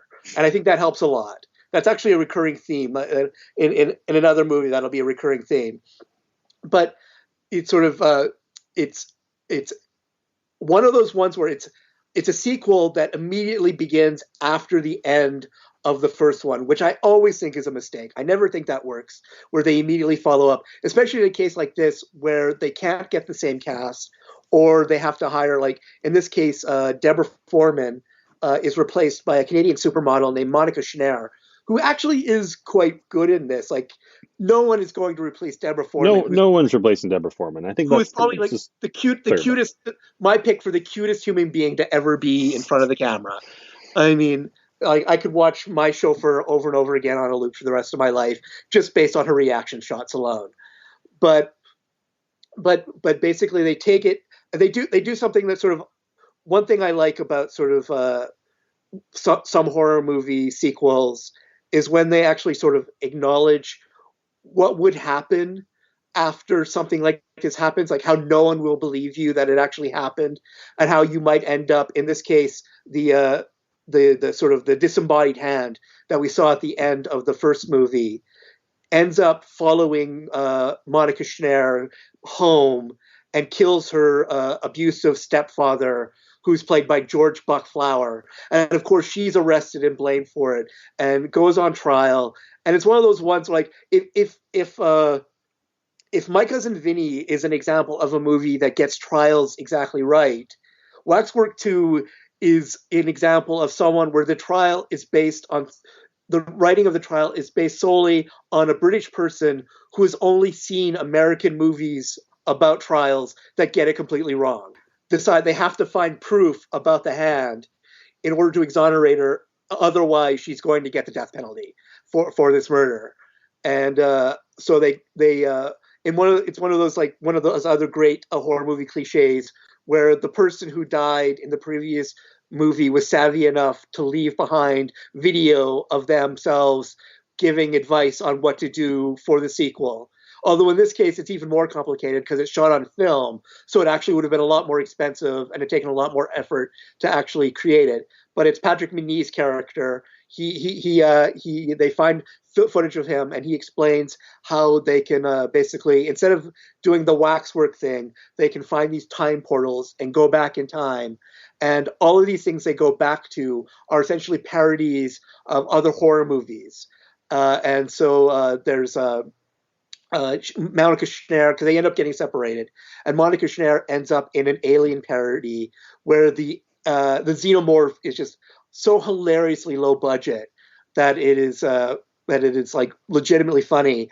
But at the same time, she looks amazing in her Ripley haircut, which is like straight out of the Sigourney Weaver mullet. Like it's perfect. So it's a mixture of both. Like it gets the details both absurdly, like hilariously, low budgetly wrong, while also getting other details really right. Probably the best, most entertaining sequence is when Zach Galligan ends up in a parody of The Haunting with Marina Sirtis and Bruce Campbell. And there's a legitimate funny scene where Bruce Campbell just keeps getting injured over and over again. And it is actually legitimately funny. The special effects are very over the top, very violent, but they're just done badly enough that it doesn't actually upset you at all. Like you actually laugh instead of like go, ew, gross. And also it has an amazing cast. Like David Carradine is in one scene. I already mentioned George Flower. It's got Michael Des Barres, Patrick Macnee, John Ireland in one of his last roles, Maxwell Caulfield, Alexander Goodenough, and I already mentioned like Marina Sirtis and Bruce Campbell. Like it's a true like B movie delight. And it's one of like he made another sequel that year, Hellraiser 3, which I haven't seen, but the next year he made another movie that I really love called Warlock the Armageddon, which is fascinating to me because when you watch it now, it feels like Hitchcock is deliberately like parodying Michael Bay action movies, even though he made it 2 years before Bad Boys. And this is like how much I enjoyed this movie is that I realized I got COVID in the middle of a plane flight home. And this was how I got through that plane flight, was by watching Waxwork 2 Lost in Time. It's cemented forever in your brain. Yeah. Like literally as I'm realizing, oh my God, I had this illness. I've been avoiding my artist for 2 years and I can barely breathe under this mask. But hey, Monica Schneider is really cute. And and this movie is just weird and wild. This one is on Tubi. So I think it's pretty easy to see. So I saw the original Waxwork because of Deborah Foreman. Yeah. That's really the only reason I watched it. And I actually really like Waxwork. But to me, I wouldn't compare them. Like this is like Waxwork is a goofy, offbeat horror movie, and Waxwork 2 almost plays like the porn parody of Waxwork 1. I don't know. Sounds good to me. Yeah. All right, and now we'll class this place up a little bit. These final 2 slots are usually reserved for the movies that we really hit it off with. So round 5, there's just something about ... I picked the movie that was second on my why haven't I seen this. In reality, it was probably should have been my number 1, considering how I feel about another one of this director's movies. Yeah. But I watched Strictly Ballroom from Baz Luhrmann. Samba! He had the world at his feet. Come on, number 100! He had the moves. Flashy, crowd-pleasing steps. He had the magic. I keep asking myself why. Did I fail him as a mother? He had the music. The pogo. Rudy Rumba. Tango, please. The one thing he needed was a partner.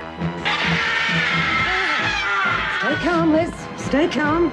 Piss off, Liz. I'm not dancing with you till you dance like you're supposed to. I thought that what they danced was wonderful. Hi, Liz. I thought you should work. That was unexpected. What's wrong with me? What is so wrong with the way I dance? I want to dance with you. The rumba's the dance of love. I want to dance with you your way. You look at me like you're in love. That's it. Now everything's theirs for the taking. But you won't win if you don't have a partner. I'm dancing with Fran. Fran? All they have to do You're a beginner, Fred. What the hell did you think you were doing? is make the right move. What the bloody hell's going on? It's no use. I'll never be like them. I don't want you to be like them. That's the future of dance sport, and no one's gonna change that. There's something in the air. It may be love, but it's not strictly ballroom.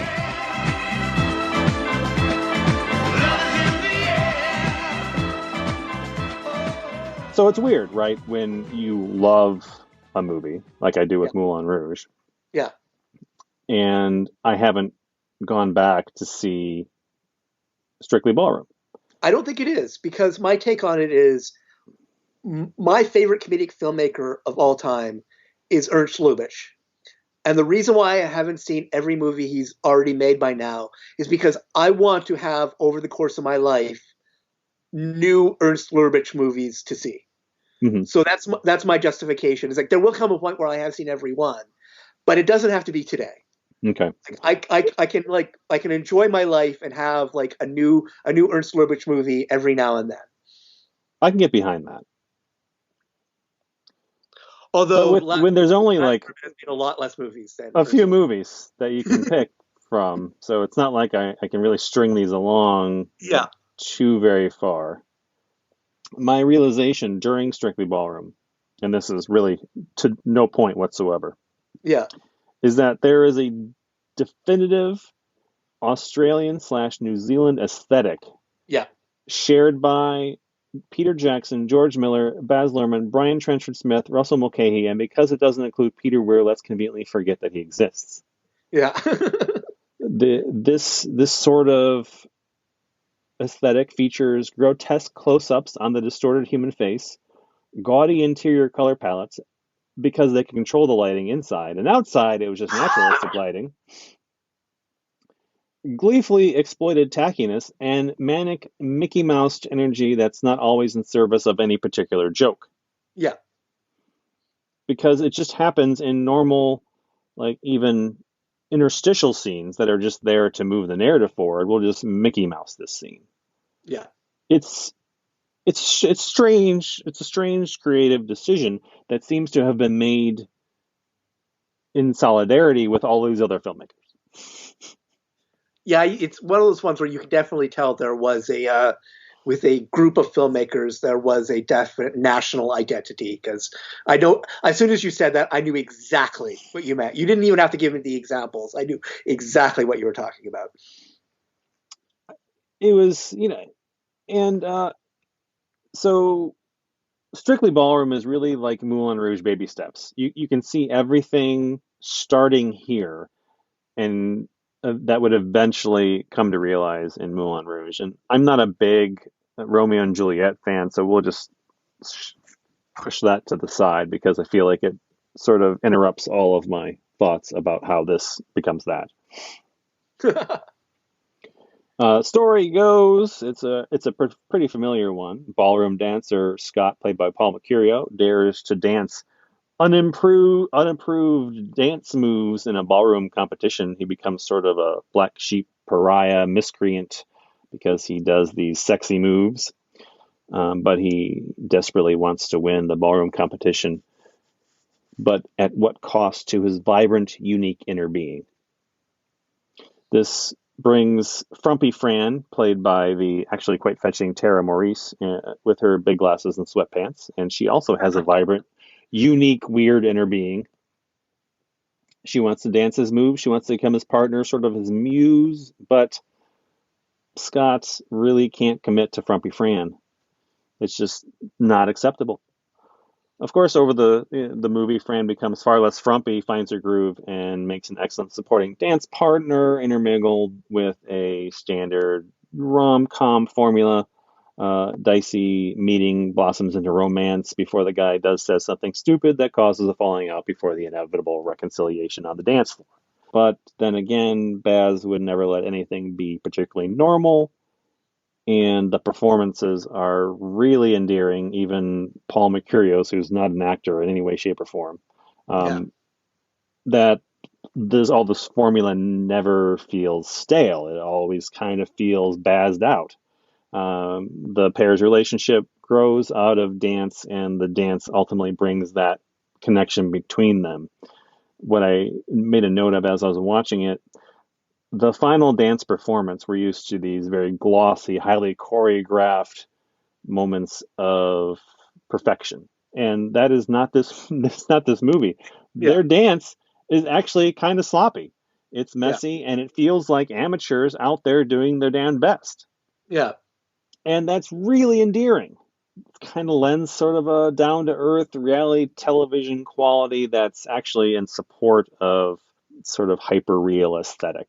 They're amateur ballroom dancers, and they're not expected to be the best of the best. This is a localish competition with people from the area, but it's treated as sort of the Super Bowl in their tiny little world of ballroom dance. And all of that, I mean, it's just I'm probably going to use the word charming over and over again, but it's just a charming movie. It's a fun movie. You're not going to burst any brain cells trying to come to terms with what's happening in it. There's no punches pulled. It is a immediate visceral reaction to the style of Baz Luhrmann and whatever fun you're having on screen. And I read that Cannes gave this movie a standing ovation, and I get it. Like you feel for these characters in as much as you admire what the director is able to accomplish with very limited budget. Well, it really is a perfect example of like sort of the ideal debut feature from a director, because you learn everything you need to know about Baz Luhrmann from this movie, but you also can see the promise of what he is going to build on and grow with in the future. It's amazing what you can do with a vision and a talent like that. Sometimes, when other filmmakers fail to do anything with so much more, and you look at something like Strictly Ballroom, and it's just so simple. The elements that they've put on screen, but that unique vision he has makes it so much more interesting than that. Right from the start, from his very first feature, Baz Luhrmann knew who he was, and he knew why that would make for a good movie. And I think that is what is sort of like, I think that's what's impressive about his work overall. I think like even like talking earlier about Fire Walk with Me, the thing I will give David Lynch is that David Lynch isn't afraid to make a David Lynch movie. Like he is and I think that's very true of Baz Luhrmann. Like right from the beginning, like Strictly Ballroom is Luhrmann's Eraserhead. Like it is like it introduced him to the world, and everybody went, "We get you, and we understand you, and we want to see more of this." Mine isn't nearly as impressive. In fact, it's the one I watched on YouTube. And that's probably the only way to watch it. I don't think it's ever gotten a DVD release. I'd be very surprised if it did. Probably, like it's almost one of those ones where you're kind of surprised it got a VHS release. And I was the only. It definitely didn't get a theatrical release. And it is a very low budget romantic comedy called I Don't Buy Kisses Anymore. Bernie's totally in love. Kiss me once and I'll fall to heaven. Twice and I'll take you along. Teresa likes him as a friend. Bernie is very nice. He's very sweet, considerate, but no way. You're gonna have to get serious. I'm serious. So do something crazy. Petrus. Bernie? Then there's his family. What are you making a fuss about? But to you, this girl has put a spell on you. Yeah, whatever. Gonna all you know. Papa? You want to have an What's the matter with me? You're asking what's the matter with me? What's the matter with you? Her boyfriend. Well, listen, I really have to go, okay? Yeah. It was nice talking to you, Bernie. I'll see you Tuesday. So what did a friend look like? Tom Cruise. And his shyness. Yes? I'm not sure if 92 was at the height of Seinfeld mania. I think it may have started. Like I think it might have been at the moment where people were realizing how good the show was. But it was just at the moment where like Jason Alexander agreeing to star in a movie could actually get enough money for it to be made. and he plays this overweight shoe salesman who every night after he closes up shop, he goes to the local candy shop and he buys a pound worth of Hershey's Kisses, which even like I like that even the woman who owns the candy shop is like, this isn't good chocolate, right? We actually have good chocolate.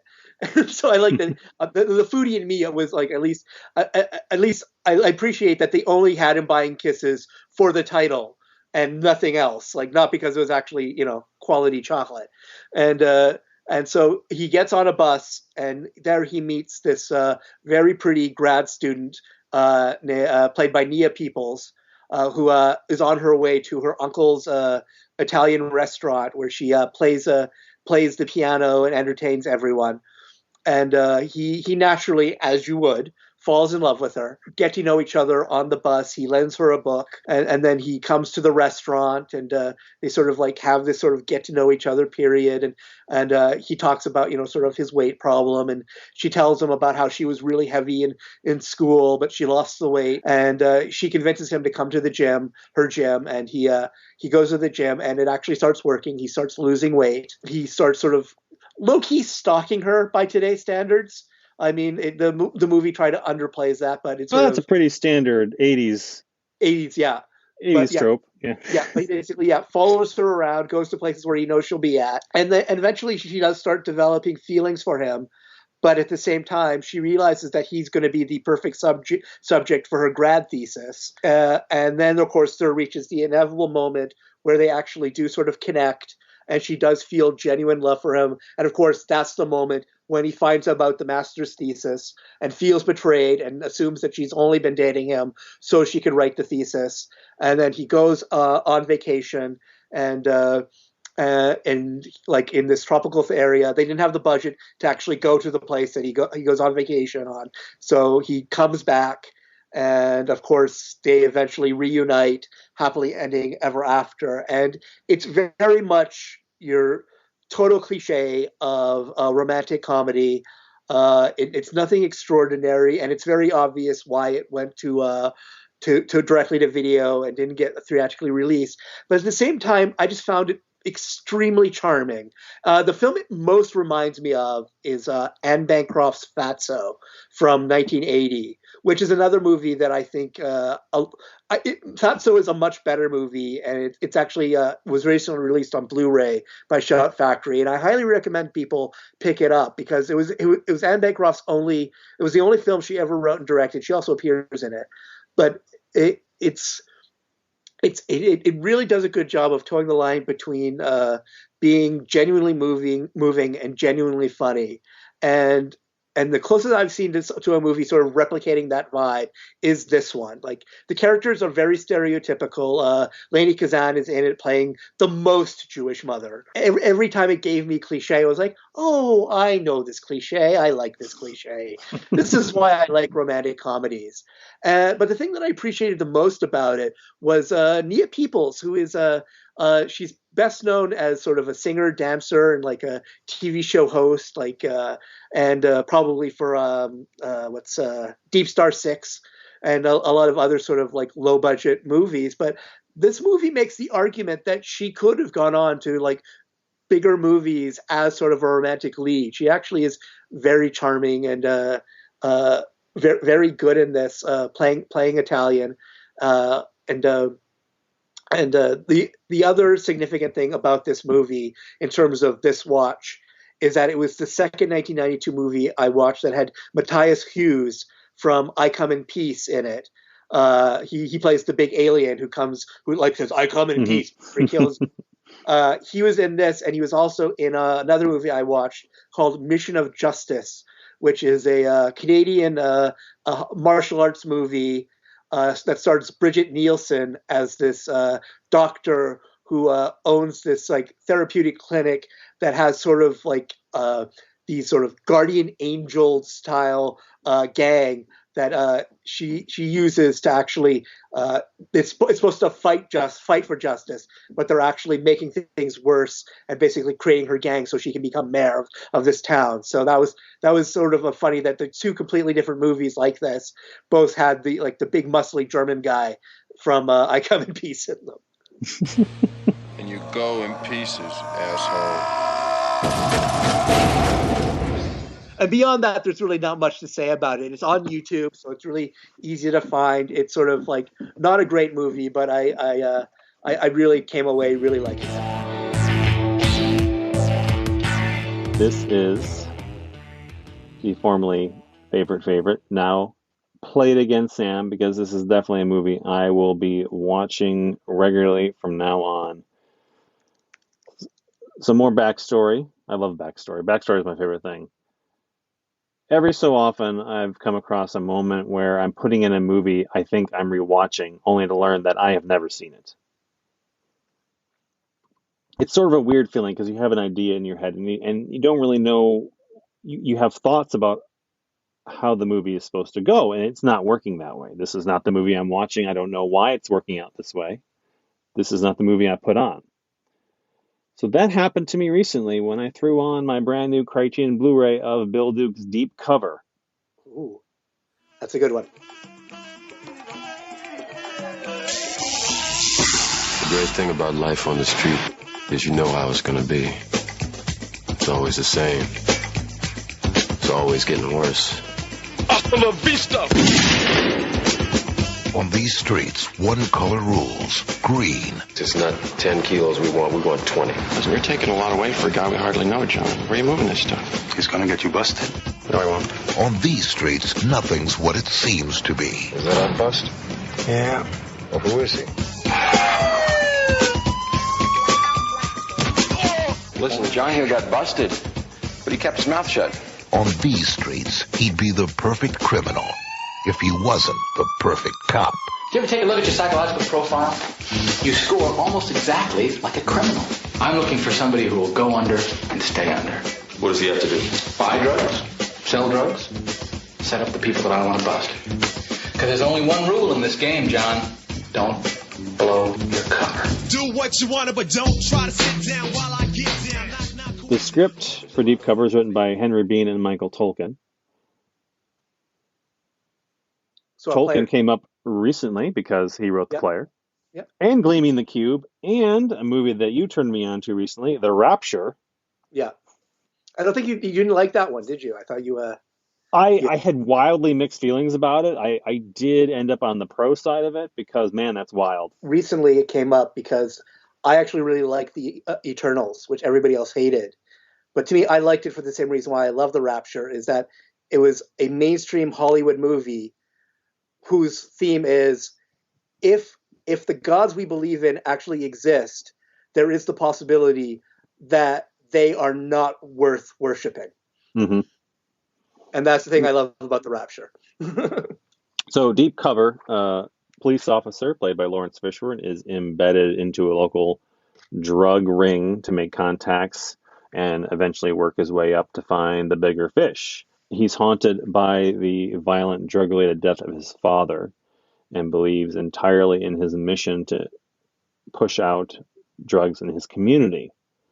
As he becomes more entwined in the business, the two halves of Russell Stevens create this ethical and moral quandary because he's seeing all sides of the business. He's seeing how he has changed as a businessman and as a police officer. He works his way up from being a simple pawn in the game to a drug boss himself. He ends up heading out on his own with David Jason, a slimy lawyer for the cartel, played by the one and only Jeff Goldblum. They are attempting to bring a synthetic version of cocaine to the U.S. marketplace to cut out the troublesome importation.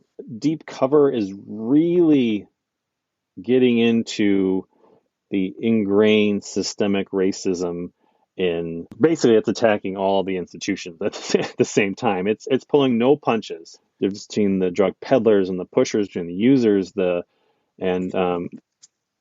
as the conflicted undercover cop, he's working for a corrupt and racist establishment with the police, and he's starting to see exactly how it's been oppressing Black people more purposefully than I think he had even recognized. And it does this behind sort of a traditional neo-noir style of narrative.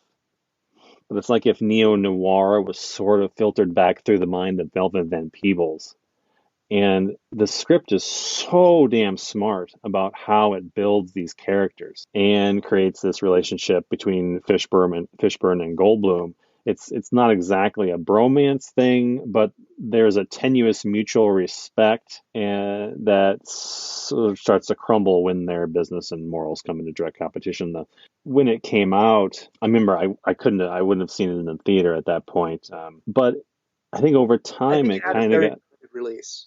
like it kind of got lost with the glut of other, lack of a better term, black movies that came out after Boys in the Hood. And I read an interesting commentary about how Hollywood turns to black movies in its biggest slumps. Yeah. And the early 90s saw one of these widespread box office declines.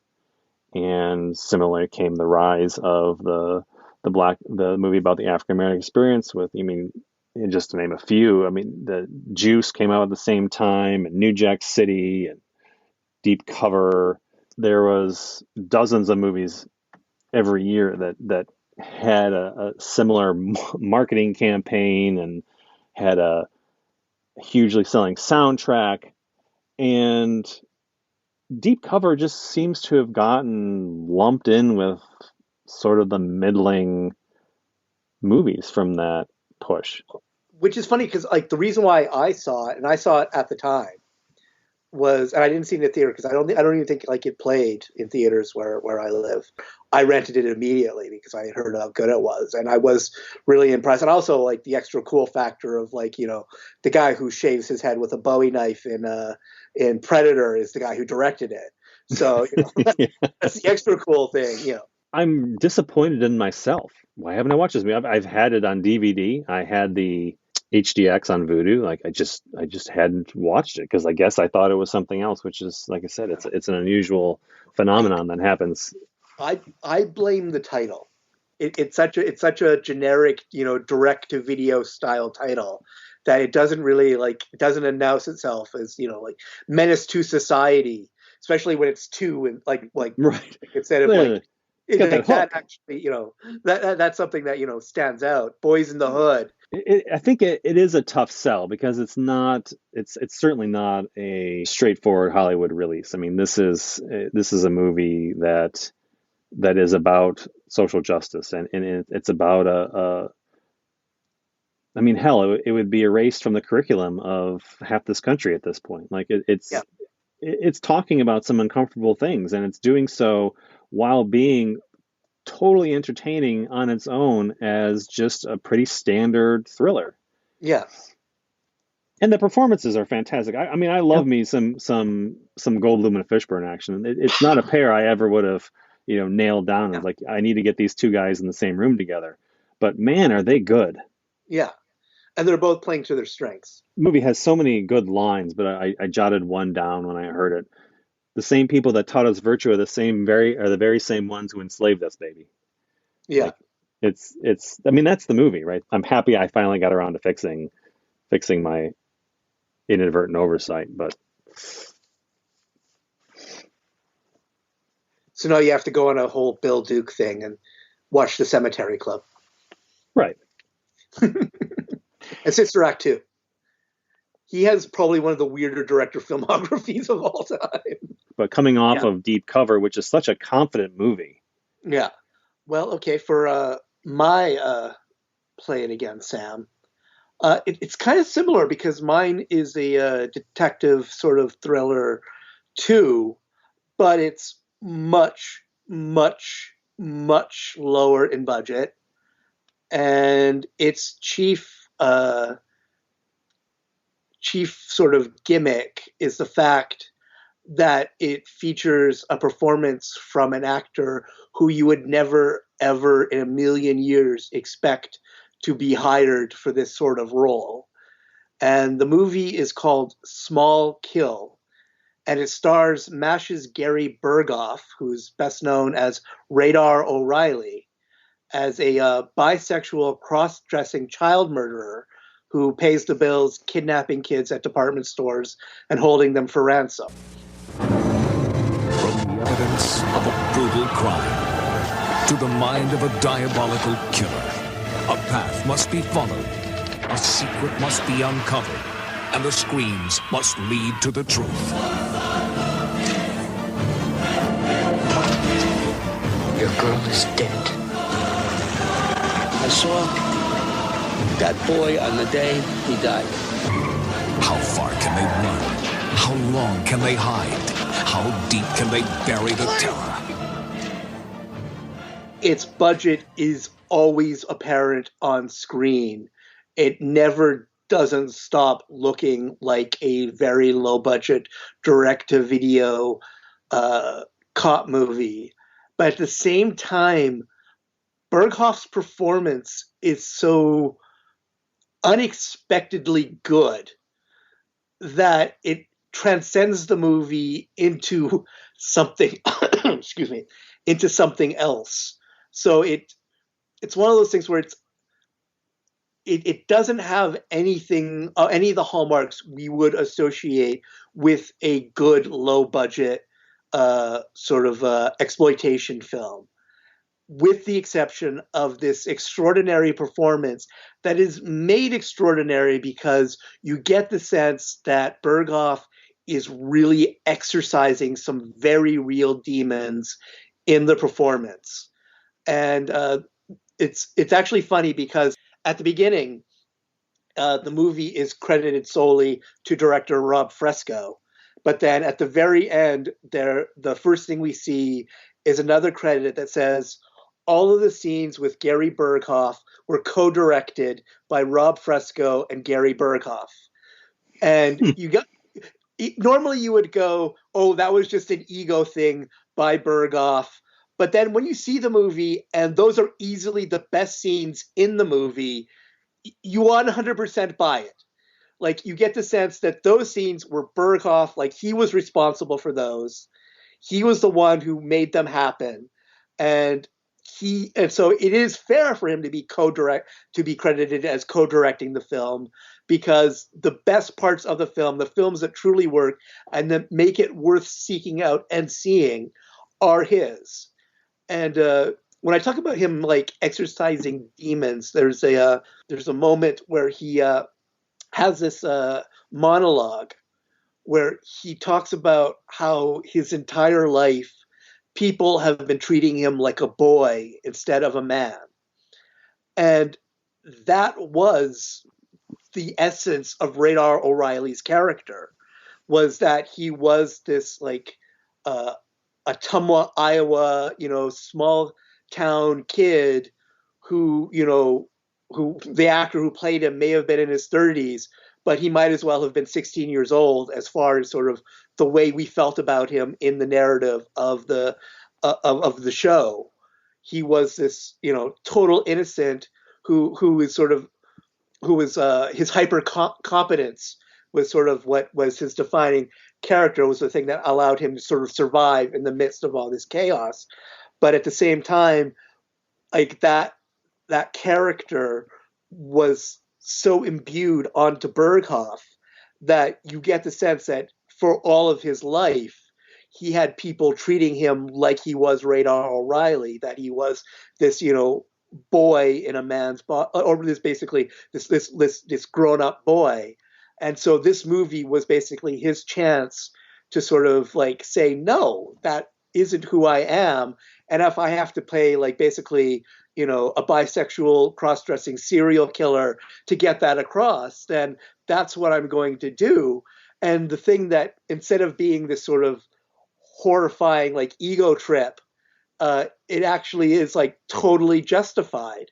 And there are moments that like are partly funny just because they are so, the opposite of what we expect to see him in. Like, there is a scene where his character is having sex in a chair with this character who's literally credited in the credits as Jasmine, the stripper hit woman, and it's genuinely weird, like weirder than anything in Fire Walk with Me, to see Radar O'Reilly in a sex scene with this like sexy, large-breasted stripper who is about to try and kill him, but he knows she's going to do it, so he kills her first. And it's just, like I say, like it's one of those like sort of things that I kind of consider minor miracles of low budget filmmaking, that it's the only place they can happen. And when they do, like, it allows you to sort of just forget all of the other stuff surrounding it, because it is just so special and unique that it just, you have to keep on watching. And that's why sort of originally this was my There's Just Something About. But then I realized between the two of them, this is the one I'm going to watch again. The other hilarious thing about this movie is that if they had $50 more, it would probably be one of the most violent films I've ever seen.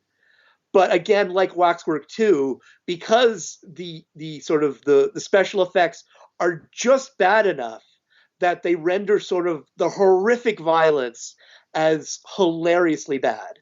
And so it is sort of a very it's a film that has your emotions jumping back and forth, because it has moments where it is genuinely so bad it's good, but then it also has moments where it's so good it's great. And that's, I think, the thing that really made it like my pick for Play It Again, Sam, is just because, yeah, I've seen movies that want to be like this, but I've never seen anything that's quite like this. I looked up Berghoff because I was curious about his career after he left MASH. I didn't know anything he really did after that, but I came across the anecdote that he was the drummer for a band called The Relatives, whose lead singer was Linda Carter. Yep. And they opened at the Sahara Hotel and Casino Lounge in Vegas. Yeah, and apparently, because when I watched this movie, I was tweeting about it. It's one of those movies where you watch it and you actually take photos of the screen because what you're seeing is just so bonkers. And someone commented that someone they know like operates the trailer park that he lives in Florida. And you hear that and you go, oh no, he's in a trailer park in Florida. But then I actually looked it up, and it turns out like he goes there to fish. Like he has an actual real house in Connecticut. But he goes to, Florida to basically, he's like a snowbird sort of thing. So, and it sounds like he is very happy and he's living a life, and it just sort of like, I think like you hear stories about, people getting screwed, after, they stop playing their famous character. But I feel like the MASH folks, I think they managed to hit it at the point where they came away pretty well, where if you were on MASH for a significant amount of time, you probably don't have to work again unless you really want to. And this is definitely a film where you get the sense that Gary Berghoff didn't make this film because he had to. He made this film because he wanted to. He's also the inventor of Chum Magic, a fishing tackle invention that attracts fish toward the user's boat, and a toilet seat lifting handle, which I don't have any more information about that.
Soderbergh's claim that famous Harold Ramis was the greatest director in the history of cinema. You have chosen wisely.